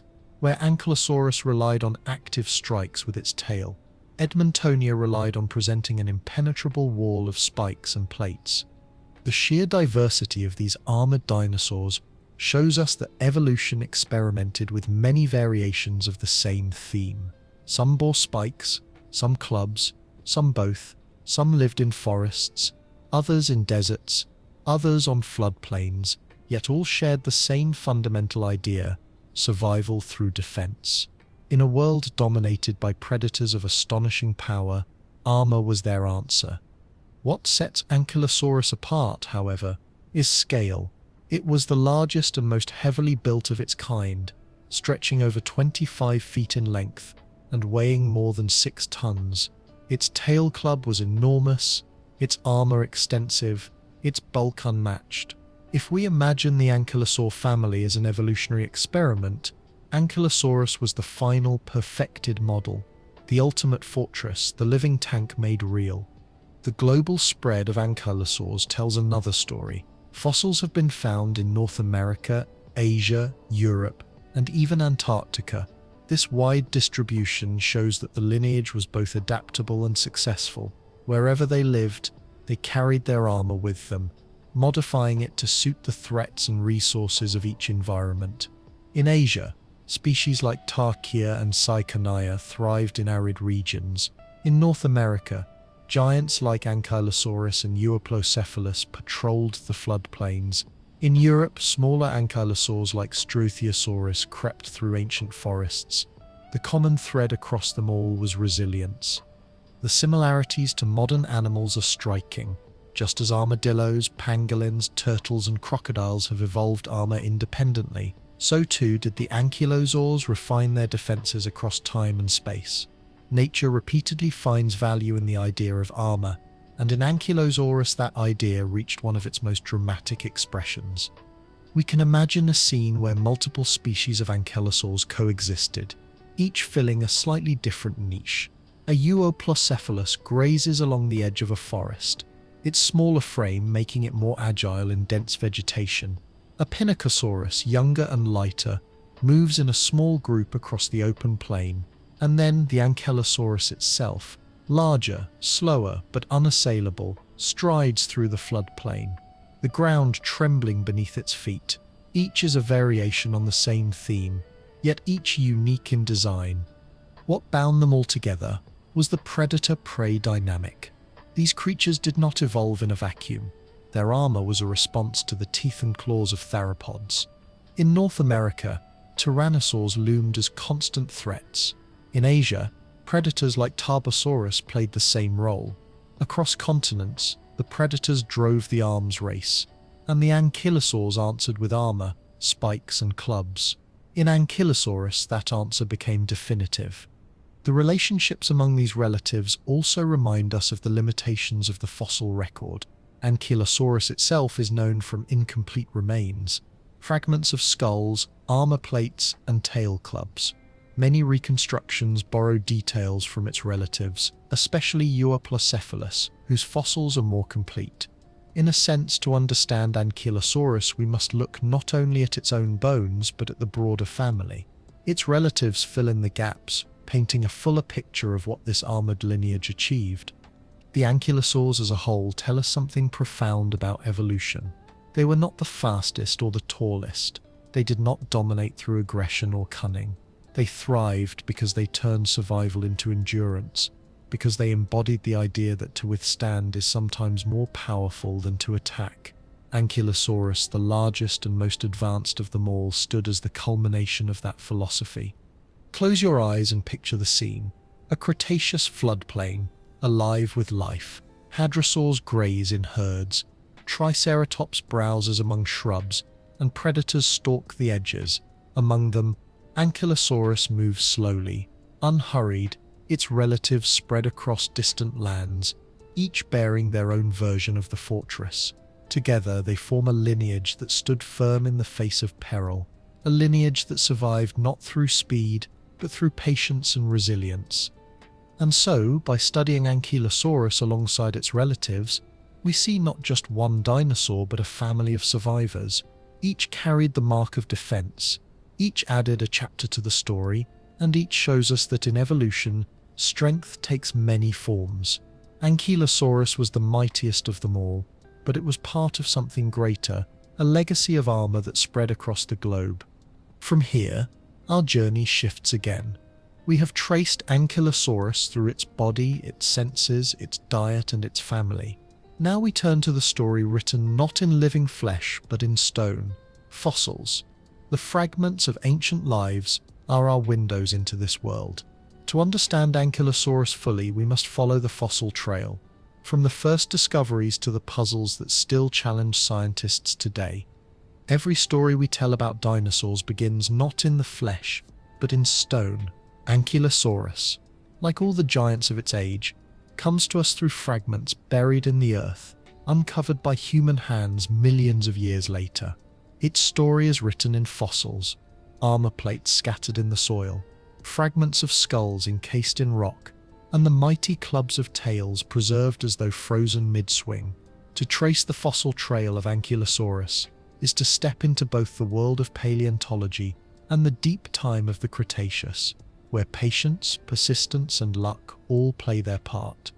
The first chapter of this trail began in the early 20th century. In 1914, a paleontologist named Barnum Brown, famed for his discovery of Tyrannosaurus rex, described the first remains of Ankylosaurus. These fossils were found in the Hell Creek Formation of Montana, a place that has yielded countless treasures from the very end of the Cretaceous period. What Brown saw was unlike anything else at the time. The remains included fragments of the skull, armor plates, and parts of the tail club. From these he realized he was looking at something new, a dinosaur so heavily armored it seemed fused together, a fused lizard which became the meaning behind its name. Yet, even with Brown's discovery, Ankylosaurus remained elusive.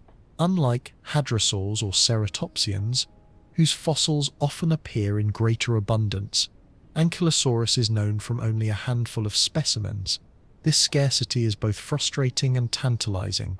It suggests that Ankylosaurus may not have been as common as some of its contemporaries, or perhaps that its remains were less likely to fossilize due to where or how it lived. Each new piece found has added a sliver to the puzzle, but the whole picture is still incomplete. The fossils we do have, however, tell us much. The skull fragments reveal a low, triangular head with ridges and horn-like projections, giving insight into how it looked in life. The armor plates scattered across the fossil record show us the diversity of shapes, some broad and flat, others ridged or knobbed, still others shaped like spikes. The tail clubs, preserved in a few specimens, show the heavy, bulbous ends, fused vertebrae, and strong tendons that made the weapon so devastating. Each fragment is a clue, and together they form the outline of an animal whose full skeleton has never been found complete. This incompleteness has forced paleontologists to rely on comparisons. Relatives like Euoplocephalus and Seichania, whose fossils are more complete, provide models for reconstructing Ankylosaurus. The armor arrangements of these cousins suggest how the plates of Ankylosaurus may have been arranged. The tails of smaller ankylosaurs inform our understanding of how the mighty club of Ankylosaurus functioned. In this way, the family becomes a guide, filling in the gaps where Ankylosaurus itself remains silent. The Hell Creek Formation, where many Ankylosaurus remains have been found, is a treasure trove of late Cretaceous life. Stretching across Montana, the Dakotas, and Wyoming, it preserves an ecosystem that existed just before the Great Extinction Event 66 million years ago. Within its layers lie the remains of Triceratops, Edmontosaurus, Tyrannosaurus, and countless smaller species, along with plants, fish, and mammals. Ankylosaurus is part of this final chapter of the dinosaurs, its fossils lying close to the boundary that marks the end of their reign. Fossilization itself is an extraordinary process. For Ankylosaurus, it often meant that the body, once fallen, was covered by sediment from rivers or floods. Over millions of years, the bones absorbed minerals, turning to stone. The armor plates, dense and robust, had a higher chance of surviving this process than fragile bones. This explains why osteoderms, those bony armor plates, are the most common Ankylosaurus fossils we find. They are scattered across dig sites, remnants of the living fortress that once strode the floodplains. Each discovery adds texture to the picture. A skull found in Montana in the 1950s revealed more about the facial structure. A tail club discovered later confirmed the immense size of the weapon. More recently, detailed studies of osteoderms have revealed their microscopic structure, showing evidence of blood vessels and growth patterns. These studies remind us that fossils are not just bones, they are records of living tissue, frozen in time yet still whispering secrets to those who know how to listen. But the fossil trail also highlights the unknown. We do not yet have a complete skeleton of Ankylosaurus.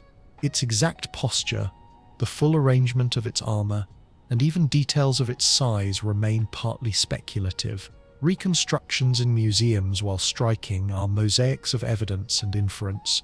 They combine what we know from Ankylosaurus with what we learn from its relatives. As such, every new fossil has the power to revise our image of this dinosaur, to change our understanding of how it looked, how it moved, how it lived. The history of Ankylosaurus fossils also reflects the history of paleontology itself. In Barnum Brown's time, the science was still young, and interpretations were bold but limited by the tools of the era. Today, advanced technologies, CT scans, computer modeling, microscopic analysis. With these tools, we can model the swing of the tail club, examine the pathways of blood vessels in osteoderms, and even speculate on the coloration of the armor. The fossils themselves have not changed, but our ability to read them has grown immeasurably. Beyond the science, there is also wonder in the human side of the fossil trail. Imagine the field paleontologist, kneeling under the hot Montana sun, brushing away soil to reveal the ridged surface of an osteoderm. Imagine the thrill of realizing that the rock beneath their fingers is not mere stone, but a fragment of a creature that lived 66 million years ago. Each fossil is not only a scientific specimen, but a bridge between worlds, the ancient Cretaceous and our own. Assembling the story of Ankylosaurus through fossils is like piecing together a great ancient mosaic, most of whose tiles have been scattered. Some pieces are vivid and clear: the clubbed tail, the armored plates, the low-slung body. Others remain missing, leaving gaps that must be filled with inference. Yet even incomplete, the mosaic is striking. It shows us an animal unlike any other, a living fortress whose design still inspires awe millions of years after its death. The fossil trail is ongoing. Each year, paleontologists return to the field, hoping to find new pieces of the puzzle. Perhaps one day, a nearly complete Ankylosaurus skeleton will be uncovered, lying preserved in the rock. Until then, we work with fragments, assembling them with care and imagination, knowing that even in pieces, Ankylosaurus speaks to us across the gulf of time. From the story of its fossils, we move outward once more. Ankylosaurus was not just bones and armor, it was part of an entire ecosystem, sharing its world with countless other species. To understand it fully, we must step back into that environment, seeing how the armored giant fit within the greater tapestry of the Late Cretaceous. To truly understand Ankylosaurus, we must see it not in isolation but within the living fabric of its world. The Late Cretaceous ecosystem of Laramidia was a stage where countless species played their parts, some towering, some swift, some armored, some predatory. Ankylosaurus was only one actor in this drama, though an extraordinary one. Its life was shaped not just by its own armor and habits, but by the landscape it walked and the neighbors it encountered each day. The setting was a land alive with change. North America in the Late Cretaceous was divided by the Western Interior Seaway, a vast inland ocean that split the continent into two. Ankylosaurus lived on the western landmass, known to paleontologists as Laramidia. This strip of land stretched from what is now Alaska to Mexico, long and narrow, pressed between the sea to the east and the rising Rocky Mountains to the west. The climate was warm, sometimes humid, sometimes dry, and the land pulsed with rivers, floodplains, forests, and open meadows. In this environment, plants flourished. Ferns carpeted the ground. Cycads stood like ancient sentinels, and towering conifers reached toward the sky. But the plant world was changing. Flowering plants, angiosperms, were spreading rapidly, offering fruits, seeds, and tender leaves, unlike anything the dinosaurs had known before. For Ankylosaurus, this meant a varied menu. For the ecosystem, it meant new dynamics, as herbivores adapted to take advantage of the rising abundance. Ankylosaurus shared this lush world with a caste of giants. Herds of hadrosaurs, the so-called duck-billed dinosaurs, were among the most common. They moved in groups across the plains, cropping vegetation with their broad beaks and grinding it with sophisticated dental batteries. Their calls, low and resonant, carried across the land a chorus that filled the air with constant life. Where Ankylosaurus bent low to feed on shrubs and ferns, hadrosaurs grazed higher, pulling leaves from taller plants. Together they divided the resources of the land, each finding a niche without stepping too heavily on the other. Then there were the ceratopsians, most famously Triceratops. These horned dinosaurs browsed in small herds or family groups, their great frills and curved horns making them both magnificent and dangerous. Ankylosaurus would have crossed paths with them often, for both favored similar habitats. Imagine the scene: a solitary Ankylosaurus grazing quietly at the forest edge, while a group of Triceratops browses nearby, the young moving cautiously between their parents. Neither threatens the other. Both are armored in their own way, both are wary of predators, and both are vital threads in the same ecological web. Smaller herbivores added texture to this landscape. Ornithopods darted among the ferns, feeding quickly before scurrying away. Pachycephalosaurs, with their domed skulls, roamed in small groups, occasionally butting heads in displays of dominance. Each of these creatures, though overshadowed by giants, played its role, consuming plants, dispersing seeds, feeding smaller predators. The ecosystem was not only about the titans, it was about the balance of the small and the great. Above, the skies were alive with pterosaurs. Though their numbers had declined since earlier ages, these flying reptiles still soared over rivers and plains, their wings casting fleeting shadows. Birds too, descendants of smaller feathered dinosaurs, darted through the trees, chirping and flitting as they hunted insects. The air was rarely silent. From the bellow of a hadrosaur herd to the cry of a pterosaur overhead, the ecosystem vibrated with sound. And then, of course, there were the predators. Chief among them was Tyrannosaurus rex, the undisputed apex hunter of Lyramidia. Its massive jaws and bone-crushing bite made it the terror of the plains. Ankylosaurus and Tyrannosaurus were contemporaries, their lives overlapping in the same regions. Theirs was a relationship of constant tension. Ankylosaurus as prey in theory, yet formidable enough to turn predator into victim if a strike landed true. Each influenced the other's behavior. Ankylosaurus moving with vigilance, Tyrannosaurus choosing its targets carefully. Other predators prowled as well. Smaller tyrannosaurs like juvenile rex individuals filled different niches, perhaps hunting smaller prey or scavenging carrion. Dromaeosaurs, feathered and agile, darted through the undergrowth, their sickle-shaped claws lethal to smaller dinosaurs but futile against giants like Ankylosaurus. Crocodiles lurked in rivers waiting for the unwary. Even mammals, though still small, scurried through the shadows, opportunistic feeders making the most of scraps. In such a world, Ankylosaurus was both participant and shaper.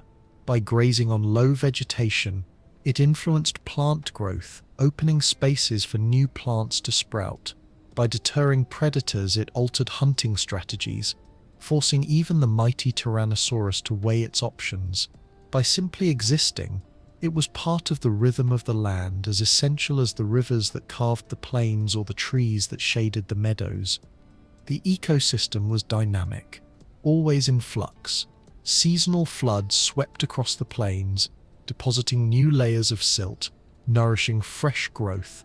Droughts tested the resilience of herbivores, forcing them to travel farther for food and water. Wildfires, sparked by lightning, cleared sections of forest, creating new habitats for plants to colonize. Ankylosaurus, armored and enduring, weathered these changes. It moved with the seasons, perhaps following rivers during dry months, grazing more widely when food was plentiful. Its adaptability was not speed or agility, but persistence, the ability to endure the cycles of abundance and scarcity alike. Predator-prey relationships were only one part of the story. Symbiotic interactions may have existed as well. Birds may have picked insects from the armor plates of Ankylosaurus, as oxpeckers do with modern rhinos. Smaller animals may have fed on plants, trampled or cropped by the passage of the armored giant. Even its dung, rich with undigested plant material, would have nourished insects, fungi, and the soil itself. Nothing in the ecosystem existed in isolation. Every action rippled outward. Imagine a single day on the floodplain. The morning sun rises, and Ankylosaurus emerges from the trees, armor gleaming faintly in the golden light. In the distance, a herd of hadrosaurs moves slowly across the plain, their calls resonating like the hum of distant drums. A pair of triceratops stand guard over their young, heads lifted, horns gleaming.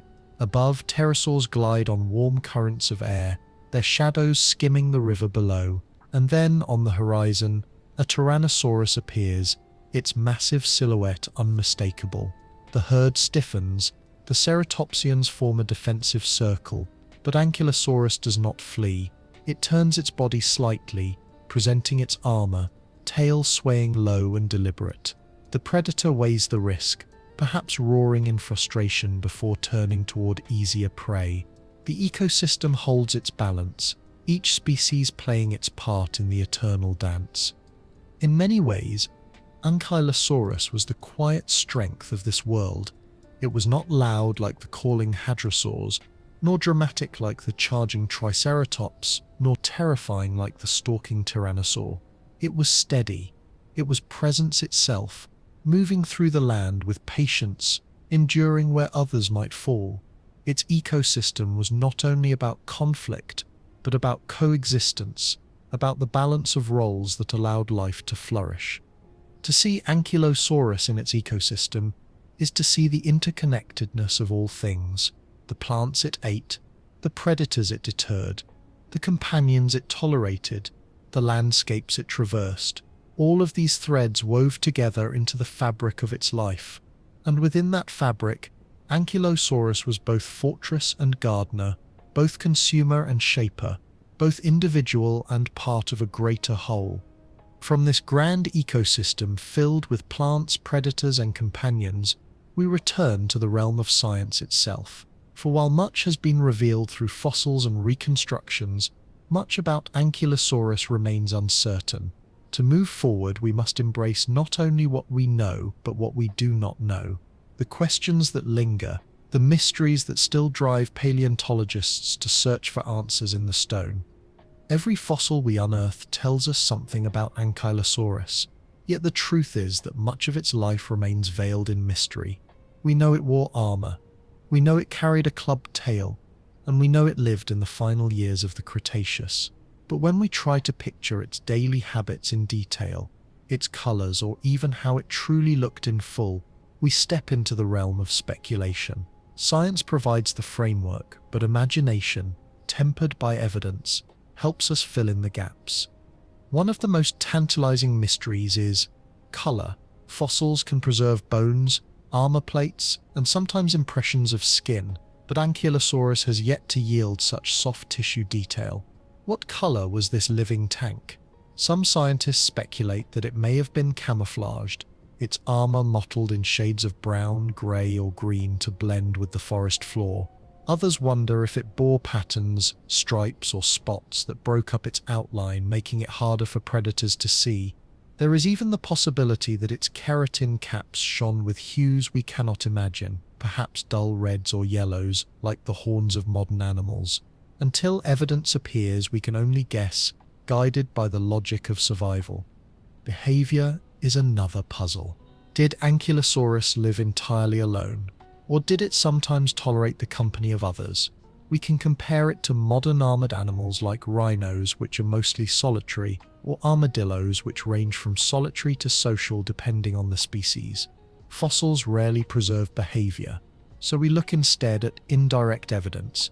The discovery of groups of smaller ankylosaurs like Penicosaurus hints at social tendencies in juveniles, but Ankylosaurus itself remains an open question.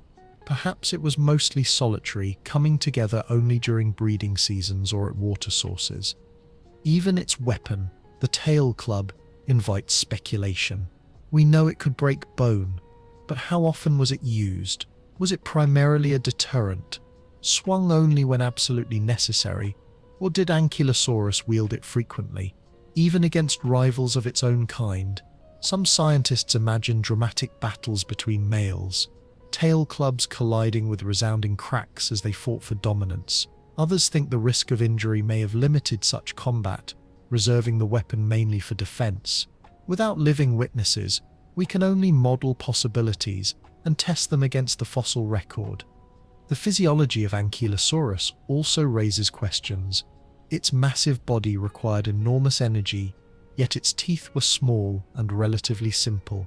This suggests it relied on a huge digestive system to ferment and process plant matter. But how long did digestion take? Did Ankylosaurus rest for long hours, waiting for its gut to do the work, much like modern cows? Or was it constantly on the move, feeding almost without pause? The answers lie hidden in the shape of its ribs, the volume of its body cavity, and the wear on its teeth, but exact details remain elusive. Another mystery is sound. What did Ankylosaurus sound like? The structure of its nasal passages suggests they were complex, winding through the skull in looping channels. This may have allowed for deep, resonant vocalizations, perhaps low rumbles that carried through the ground as well as the air. Such calls might have been used to communicate with others, to warn, to court, or to signal territory. Yet without preserved vocal organs, we cannot know.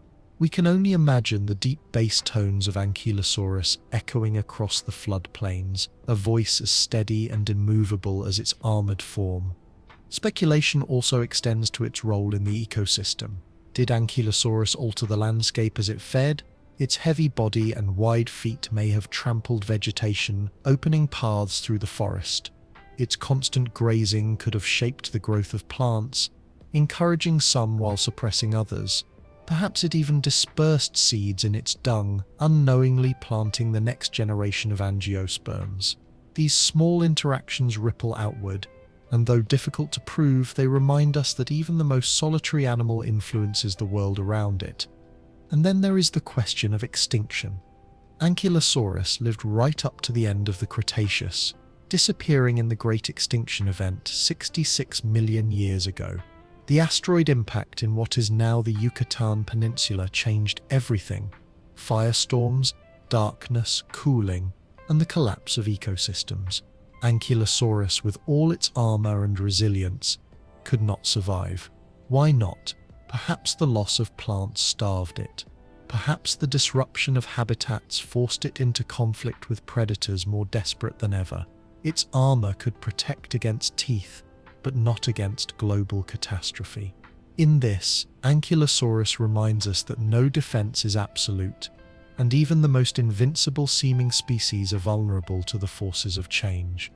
Science often advances not only through what we know, but through the questions we ask. Ankylosaurus challenges us with questions at every turn. How did it move? Reconstructions show it as slow, but was it truly as lumbering as we imagine? Or could it move with surprising bursts of speed when necessary? How did it use its senses? Its eyes were small, but its nose was large. Did it rely more on scent than sight, perceiving its world through smells we can scarcely imagine? What was its skin like between the armor plates? Smooth and scaled, or textured with bumps and ridges? Each fragment we uncover refines our picture, but speculation fills the spaces between, and speculation is not fantasy. It is a tool, guided by the evidence of fossils, the patterns of modern animals, and the logic of survival. It allows us to imagine Ankylosaurus not as a skeleton in stone, but as a living creature moving through its world. Consider for a moment the speculative image of Ankylosaurus at dusk. Its body is mottled in browns and greens, blending with the forest floor. Its nostrils flare as it picks up the scent of distant water. It emits a low rumble, perhaps a call to another armored giant grazing beyond the trees. A predator stirs nearby, but Ankylosaurus senses the vibration through the ground. It does not flee. It turns its back, tail swaying in warning. This picture may never be confirmed, but it is drawn from evidence and reason, stitched together with threads of possibility. The beauty of science and speculation together is that they keep Ankylosaurus alive in our minds. Each discovery sharpens the image, but each unanswered question invites us to wonder. In that wonder, Ankylosaurus continues to walk, not only in the forests of the Cretaceous, but in the imaginations of all who study and dream. As we leave the realm of speculation, we turn toward another aspect of Ankylosaurus's story, its legacy. Beyond science, beyond fossils, this armored giant has captured the human imagination for over a century. In books, films, and museums, it stands as a symbol of prehistoric resilience. To see how Ankylosaurus lives on today, we must explore not only the stone of its past, but the culture of its present. When we think of dinosaurs in the modern world, some names rise above the rest. Tyrannosaurus rex, Velociraptor, Triceratops, Brachiosaurus. Yet among them, Ankylosaurus holds a special place, not because of its speed or size or ferocity, but because it embodies something different. The idea of resilience. It was, and remains, the living fortress, an animal that carried survival upon its back. Its legacy endures not only in the stone bones of paleontology, but in the human imagination, where it has taken root as a symbol of strength, endurance, and defense. The scientific legacy of Ankylosaurus is profound. From the moment Barnum Brown described it in 1914, paleontologists recognized it as something unique. Unlike the towering sauropods or the swift theropods, Ankylosaurus was low, armored, and defensive. Its discovery expanded our understanding of how diverse dinosaur adaptations could be. It reminded us that survival did not always require claws or speed. Sometimes survival required stillness and fortification. Each new fossil added to this picture, and even today scientists look to Ankylosaurus to study the extremes of defensive evolution. Its tail club in particular has become a focus of biomechanical research, inspiring models that show how bone, muscle, and motion can work together to create a natural weapon of devastating force. But the legacy of Ankylosaurus stretches far beyond science. In museums across the world, reconstructions of this armored giant capture the attention of visitors young and old. Children stare in wonder at the spiked silhouette, whispering about its tank-like appearance. Adults marvel at the sheer ingenuity of nature, seeing in its armor a design that rivals human engineering. Museum halls echo with the quiet awe of those who stand before Ankylosaurus, imagining a creature both alien and familiar, both prehistoric and eternal. In popular culture, Ankylosaurus has marched steadily into the spotlight. It appears in documentaries where computer animations bring it to life, its tail swinging in dramatic clashes with predators. It walks across the silver screen in films, sometimes portrayed with accuracy, sometimes exaggerated for effect, but always memorable. Toys, games, and books feature it as the armored dinosaur, often beloved by children who see in it not a predator to fear, but a protector to admire. In the crowded pantheon of dinosaurs, Ankylosaurus stands out not as terrifying but as steadfast, a role that resonates deeply with us. There is something inherently relatable about Ankylosaurus. Many dinosaurs impress us with their grandeur or frighten us with their power, but Ankylosaurus speaks to a quieter part of ourselves, the part that values security, resilience, and the ability to endure hardship. We look at its armor and see protection, not aggression. We look at its tail club and see not cruelty, but defense. It reminds us that strength does not always roar. Sometimes it simply stands its ground. The symbolic power of Ankylosaurus reaches even further. In some ways, it mirrors the castles of medieval Europe, fortresses built not to conquer but to withstand. Just as a castle stood firm against invading armies, so too did Ankylosaurus stand firm against predators.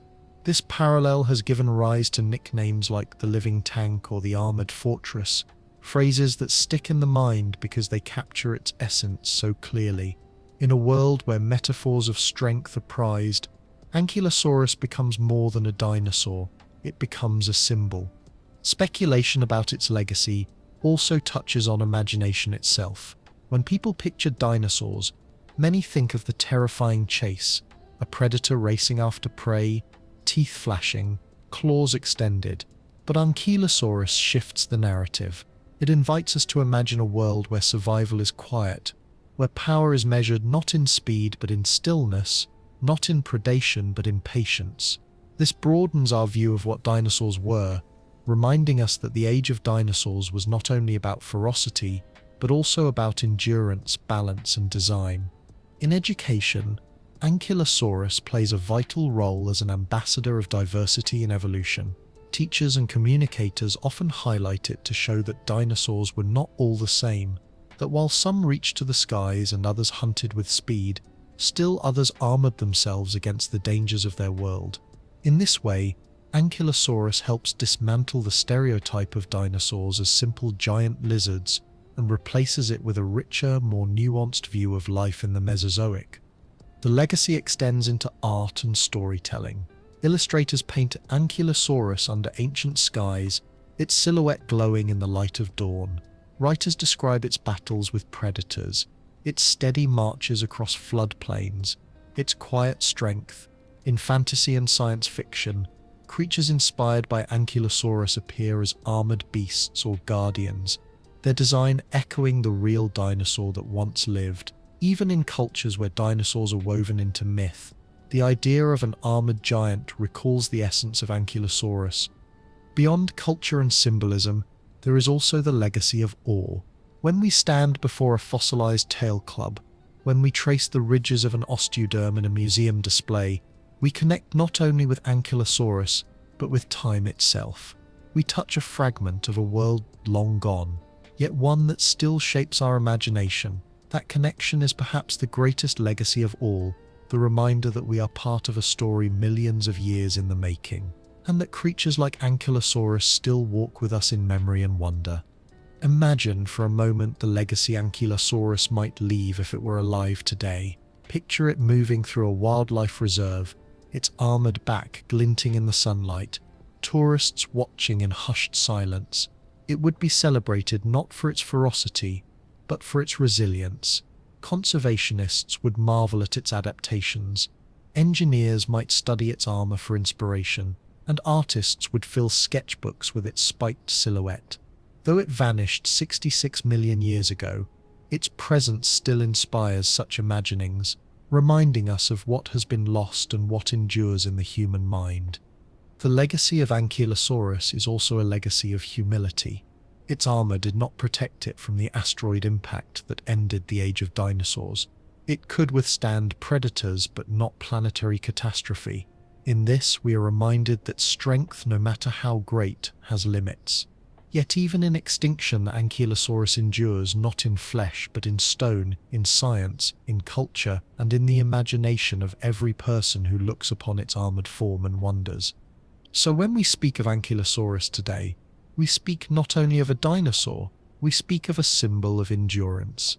We speak of a creature that shows us strength is not always speed, not always aggression, not always dominance. Sometimes, strength is simply the ability to stand firm, to persist, to endure against the odds. That is the true legacy of Ankylosaurus, the living fortress whose memory still walks with us, millions of years after its last steps faded from the earth. From here, we journey to one final image of Ankylosaurus in its own time, a nighttime encounter, quiet and peaceful beneath the stars of the Cretaceous. There, in the stillness of its world, the armored giant settles into rest, its story carrying us toward the gentle close of our own journey tonight. Night has fallen over the floodplains of Laramidia. The last light of the Cretaceous sun fades beyond the horizon, leaving the world bathed in silver moonlight and the glitter of countless stars. The Milky Way stretches above like a luminous river, unbroken by city lights, a sky so vast and dazzling that it seems to swallow the land below. It is in this quiet, under this ancient firmament, that we find Ankylosaurus at rest. The daytime world of Ankylosaurus was filled with sound, the lowing calls of hadrosaurs, the rumbling of herds, the occasional roar of a predator. But at night, the tempo slows, insects hum in steady rhythms, frogs croak from the riverbanks, and the rustling of small mammals foraging in the undergrowth fills the spaces between. The floodplain breathes softly, as though the entire ecosystem exhales in unison after the heat of day. Ankylosaurus stands still at the edge of a stand of conifers, its massive silhouette a dark mound against the silver grass. Its armor glints faintly, each plate catching stray fragments of moonlight, giving the impression of a fortress cloaked in stars. The tail, heavy and formidable, lies stretched behind it like a resting weapon, its power dormant for now. The beaked mouth lowers to the earth, clipping the last fronds of ferns for the evening meal. Each bite is slow, deliberate, unhurried. Ankylosaurus does not need to gorge or rush. Its rhythm is steady, its life measured in patient cycles. As the night deepens, cooler air rolls across the plains, carrying with it the mingled scents of wet earth, flowering plants, and distant water. Ankylosaurus lifts its head slightly, nostrils flaring. Its sense of smell is keen, and it tastes the air with care. Nothing stirs nearby, no predator, no rival, only the faint musk of triceratops grazing far across the plain, their silhouettes little more than shadows beneath the stars. Ankylosaurus turns slowly, finding a soft patch of ground where cycads grow in clusters, and lowers its body with deliberate weight. The act of resting is not careless. Ankylosaurus lowers itself so that its armored back faces outward, presenting its strongest defense to the night. The tail curves slightly, coiled like a guardian serpent ready to strike if need arises. Its eyes half close, lids heavy, but its ears remain attuned, listening to the forest's whispers. Even in rest, vigilance endures. Close your eyes and imagine lying beside it. The air is cool and damp, the scent of pine and fern strong in your lungs. The steady sound of Ankylosaurus's breath fills the silence, deep, resonant, like the slow bellows of a distant forge. The ground vibrates faintly with each exhalation, as though the earth itself shares its rhythm. Around you, the forest is alive with subtle movement.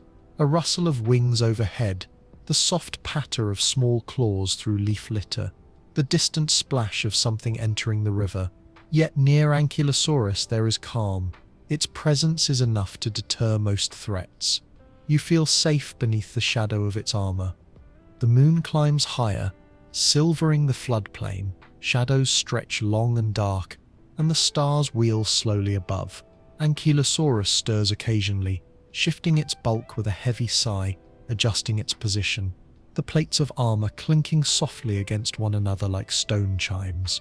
It does not roam or pace restlessly. It is anchored, as steady in sleep as it is in waking. Time flows slowly around it, the night deepening into tranquility. Elsewhere, predators may prowl. A Tyrannosaurus rex may lift its head to the sky and roar, its voice carrying across miles, a sound that rattles the very bones of the plain. Herds of hadrosaurs may stir nervously, their calls rising in anxious response, but Ankylosaurus does not panic. The sound is registered, acknowledged and dismissed. Its armor is its fortress, its tail its guardian. Few predators would dare approach such a behemoth in the quiet of night. Insects hum a lullaby, their wings vibrating in constant harmony. Frogs join the chorus, their croaks echoing in rhythm. Somewhere in the distance, the haunting call of a nocturnal bird pierces the silence. These sounds weave together into a tapestry, a natural symphony of the late Cretaceous night. Ankylosaurus, nestled in its resting place, becomes part of this symphony, its slow breaths the steady bass beneath the melody. Imagine now the stars reflected faintly in its armor. Each osteoderm gleams like a fragment of sky, scattered across the broad back of the living fortress. The spikes at its flanks are like dark lances silhouetted against the moonlight, stark reminders of its power even in repose. In this vision, Ankylosaurus is not merely an animal. It is a presence, ancient, enduring, and eternal, as much a part of the landscape as the rivers and the mountains. Hours pass in this nocturnal calm. The air cools further, mist rising once again from the river valleys, curling low and pale across the ground. Ankylosaurus stirs, lifting its head to test the sense of the air, then settles again with confidence. It has survived another day, and it will greet the dawn with the same patience, the same resilience, the same quiet strength that defines its life. To witness Ankylosaurus at night is to glimpse not battle or motion but serenity. Its daily trials, feeding, vigilance, the ever-present possibility of predators, fade in this moment of rest. What remains is the essence of the creature, calm, enduring, armored yet peaceful, existing as it has for millions of years. The world moves around it, but Ankylosaurus remains steadfast, breathing slowly under the eternal stars. And so, as the night deepens and the first whispers of dawn lie far ahead, we leave Ankylosaurus in its resting place. The living fortress sleeps, its armor gleaming faintly in the starlight, its tail curled like a silent sentinel. Around it, the floodplain slumbers as well, the ancient world at peace for a few fleeting hours. This nighttime encounter reminds us that even the mightiest of creatures sought rest, that even in a world of danger, there was stillness and calm. Ankylosaurus lived its life not always in conflict, but often in quiet persistence, a lesson etched in armor and carried through the ages. From here, our journey begins to draw to a close. We have walked beside the armored giant through its days and nights, through its defenses, its feeding, its senses, and its legacy. All that remains is to step back, to gather what we have seen, and to close our eyes with a final reflection, a conclusion that honors the fortress of the Cretaceous and whispers good night. As the night deepens across the ancient floodplains, we leave Ankylosaurus where it belongs, at rest beneath the stars, its body armored like a living fortress, its breath slow and steady in the cool air. In its presence, we have seen not only the defenses that made it nearly unassailable, but also the quiet patience that defined its life. Ankylosaurus reminds us that strength comes in many forms. Some creatures survive through speed, others through size, and still others through cunning. But Ankylosaurus endured by becoming a fortress of bone and keratin, a creature that met danger not with flight, but with stillness, vigilance, and an unyielding tail. It lived in balance with its world, shaping its ecosystem while carrying the quiet confidence of resilience. Tonight, as we close our journey, let us carry with us the lesson of this armored giant, that survival does not always belong to the swiftest or the fiercest, but often to those who can endure with patience and strength. Ankylosaurus may have vanished with the end of the dinosaurs, but its legacy remains in every fossil, in every reconstruction, and in every moment of awe it inspires. Good night, dear listener. May your rest be as steady and peaceful as the Ankylosaurus beneath the Cretaceous stars.